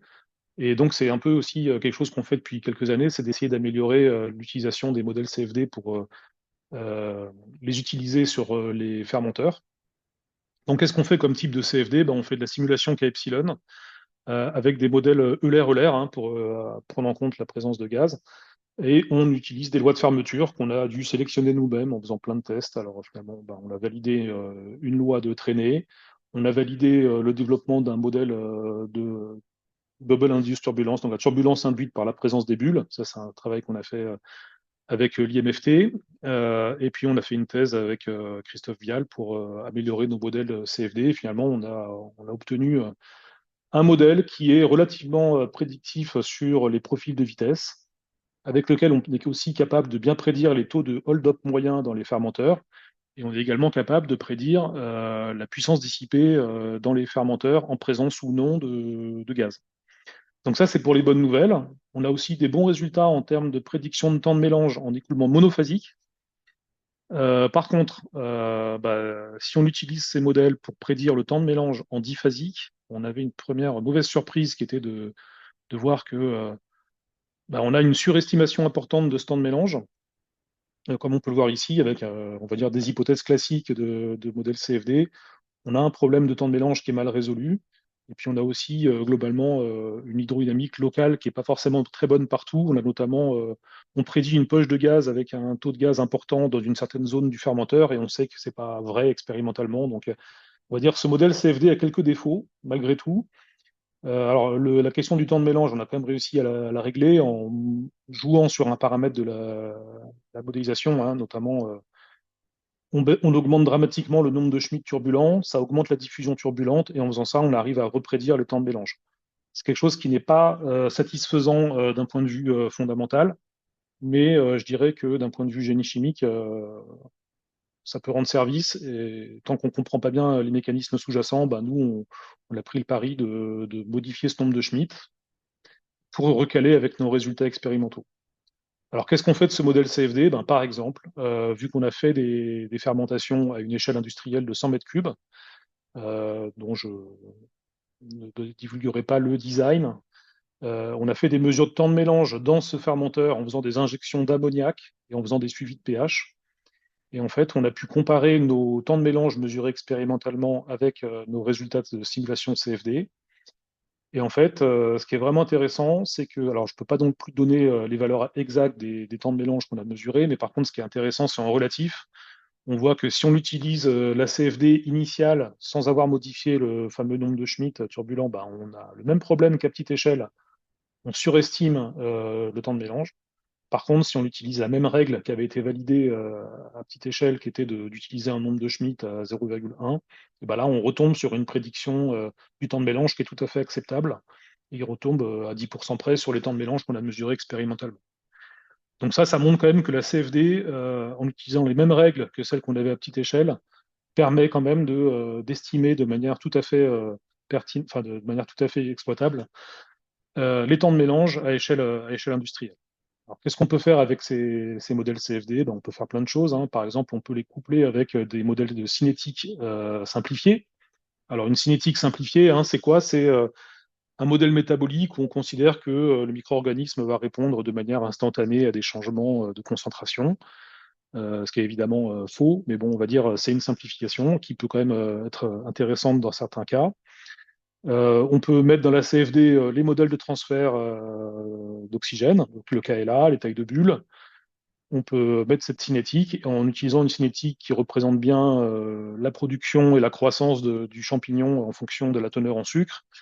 Et ben, on est capable de faire des prédictions de concentration en substrat, sucre ou en oxygène dissous.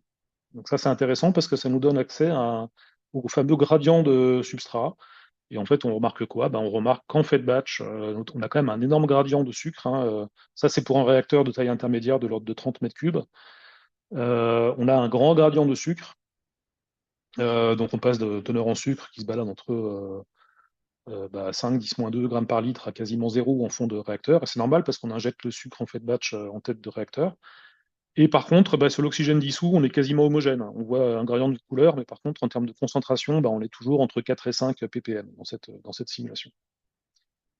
Donc voilà à peu près où on en est. Et donc, je vais finir par quelques conclusions sur ce qu'on a pu apprendre durant ces différentes études. C'est déjà qu'il faut se méfier des règles du métier, les règles du pouce, hein. Elles ne sont pas universelles. On entend beaucoup de choses qui sont soit fausses, soit pas universelles, hein, pas exploitables, utilisables pour toutes les cultures. Et en tout cas, dans le cadre de nos cultures de champignons filamenteux, on s'est rendu compte qu'il y avait pas mal de choses qui étaient pensées vraies et qui étaient finalement pas adaptées. Alors la méthodologie scale down, pour nous, elle est indispensable pour dérisquer au moins en partie la montée en échelle, voir si des souches sont sensibles à différents stress, notamment des gradients d'oxygène, du cisaillement. Alors, on raisonne pas, on cherche pas à trouver le critère d'extrapolation, je dirais, unique dans nos problèmes, hein. Pour nous, il n'y a pas de critère d'extrapolation, il y a juste un ensemble de contraintes qu'il faut respecter. La première d'entre elles, c'est la teneur en oxygène. Mais comme vous avez vu, on s'est posé pas mal de questions sur les autres critères. Et enfin, on voit que la CFD, pour nous, c'est quand même un outil qui est utilisable en relatif pour faire du changement d'échelle.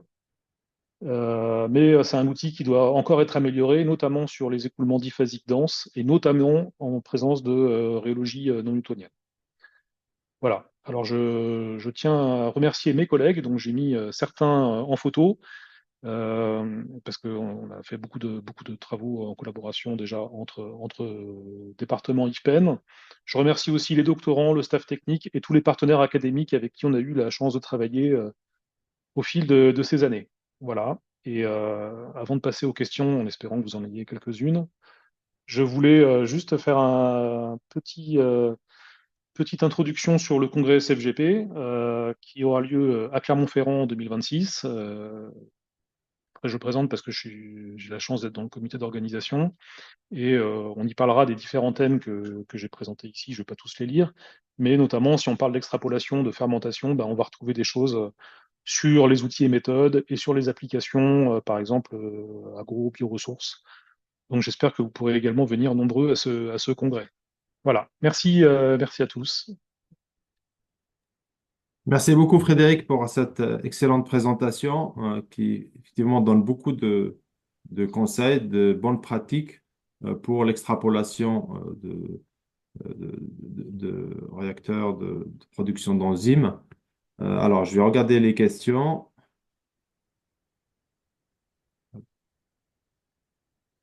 Pour l'instant. Alors, il y a Julien Auvray qui dit: Merci Frédéric pour cette présentation et pour le partage de votre approche du scale-up. Une question pour les critères EDCF. Le Y max et le TC peuvent-ils être approchés par un calcul simple ou nécessitent de la modélisation CFD par exemple? Oui, alors la réponse est oui, parce que c'est ce qu'on a fait en fait dans le cadre de la thèse de Nicolas Hardy, dont j'ai tiré les résultats. En fait, on peut estimer la dissipation turbulente max. Il y a une corrélation qui est proposée par Richard Grenville, qui est un chercheur américain, et j'ai mis la référence en fait de ses travaux dans ma présentation, donc avec le replay, ou sinon vous me contactez, je pourrais vous envoyer l'article. On peut estimer l'énergie dissipée max par corrélation, et ensuite le temps de cycle dans le réacteur, il peut également être estimé Par exemple, à partir du nombre de pompage des mobiles, il suffit de diviser le volume de fermenteur par le nombre par le débit de pompage et on obtient un temps caractéristique de cycle qui nous donne quand même une idée du temps qu'il faut pour le micro-organisme pour passer, enfin, entre deux passages dans la zone de l'agitation. Donc on peut estimer ces grandeurs, je dirais, de manière assez grossière par corrélation. Maintenant, si on va avoir une idée plus précise du temps de mélange, je pense qu'il faut faire de la CFD. Et il faut faire de la CFD avec des lois de fermeture validées, parce qu'on peut vite aussi faire n'importe quoi, comme je l'ai montré. Hein. Si on ne prend pas, par exemple, les bons critères de diffusion turbulente, on peut estimer d'un facteur 3 le temps de mélange. Hein. Donc, mais on peut faire déjà pas mal de choses sans CFD pour dérisquer le scale-up. Merci, très clair. Alors, il y a une autre question, Ludovic Danicourt. Merci Frédéric pour cette présentation et ce retour d'expérience, car nous avions eu l'occasion d'échanger sur ces designs et vos travaux mettent en évidence les limites d'utilisation des règles académiques de dimensionnement de fermenteurs. Ok. Ouais, bah en fait, ça, c'est vraiment la question des lois de Messner et Otto. Hein. Enfin, c'est vraiment quelque chose de pas évident. Je pense que pour l'instant, on n'a pas de réponse à ça. C'est que quand on ne sait pas quoi faire, on utilise Messner-Otto.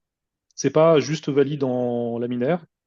Nous, en tout cas, on a montré que même en écoulement turbulent, mais à des échelles labo-pilote, cette corrélation reste vraiment intéressante à utiliser.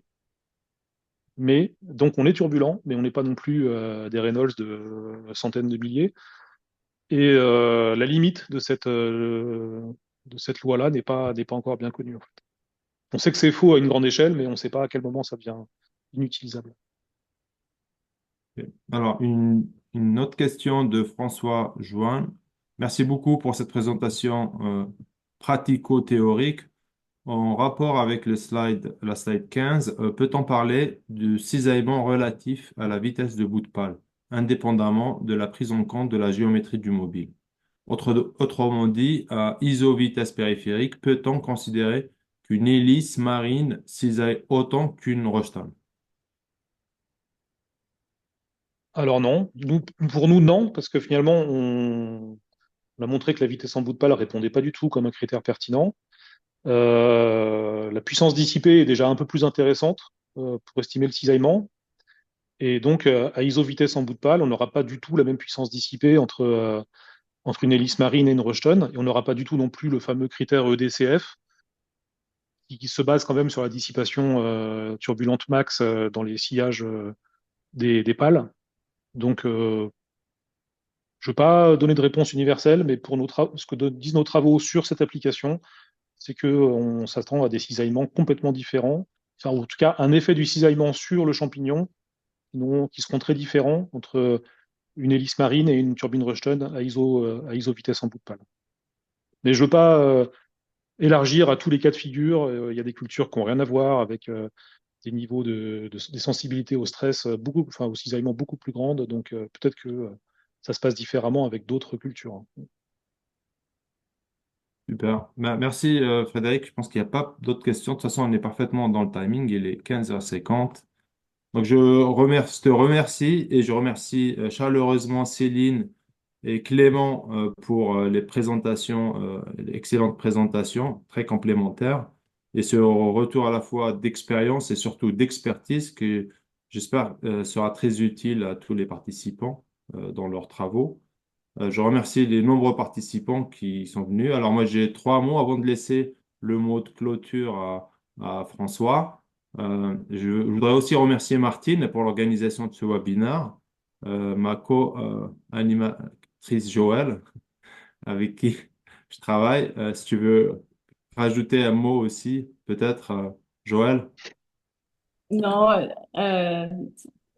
pardon, excuse-moi, j'ai pas grand-chose à dire. Juste, je remercie en fait tout le monde d'être venu se connecter parce que c'est super chouette de voir presque une centaine de personnes qui s'intéressent à ces thématiques et ces problématiques.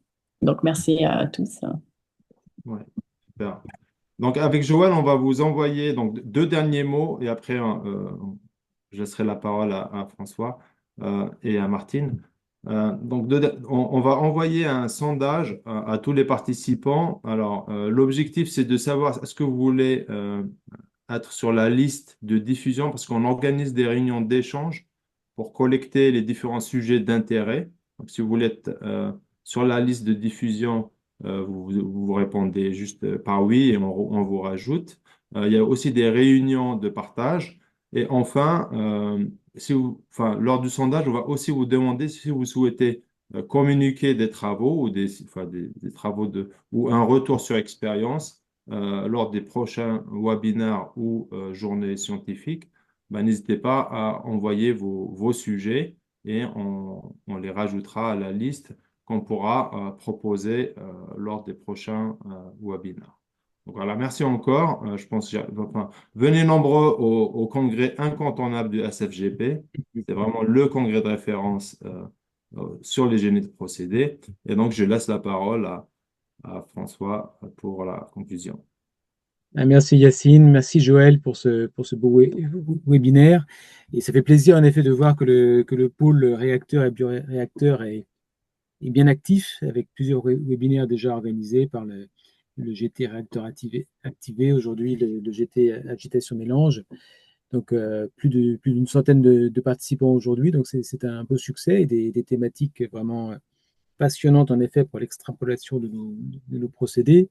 Et oui, ouais, je vais enfoncer le clou pour le congrès 2026, le 20e congrès de la SFGP à Clermont-Ferrand, du 13 au 15 octobre 2026.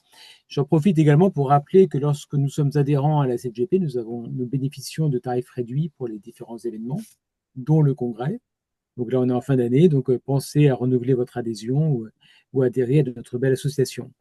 Donc, et un remerciement tout spécial évidemment à Martine qui porte haut les couleurs de la SFGP par l'organisation de ces événements scientifiques au niveau national et au niveau international également pour l'IFCI où on a un petit peu le pendant de nos Zooms de la SFGP avec les Spotlight Talks. Donc n'hésitez pas non plus à participer à ces webinaires européens qui sont également gratuits hein, comme pour les Zooms de la SFGP. Et Martine, je te laisse le mot de la fin. Oh là là, Merci à tous. quel honneur.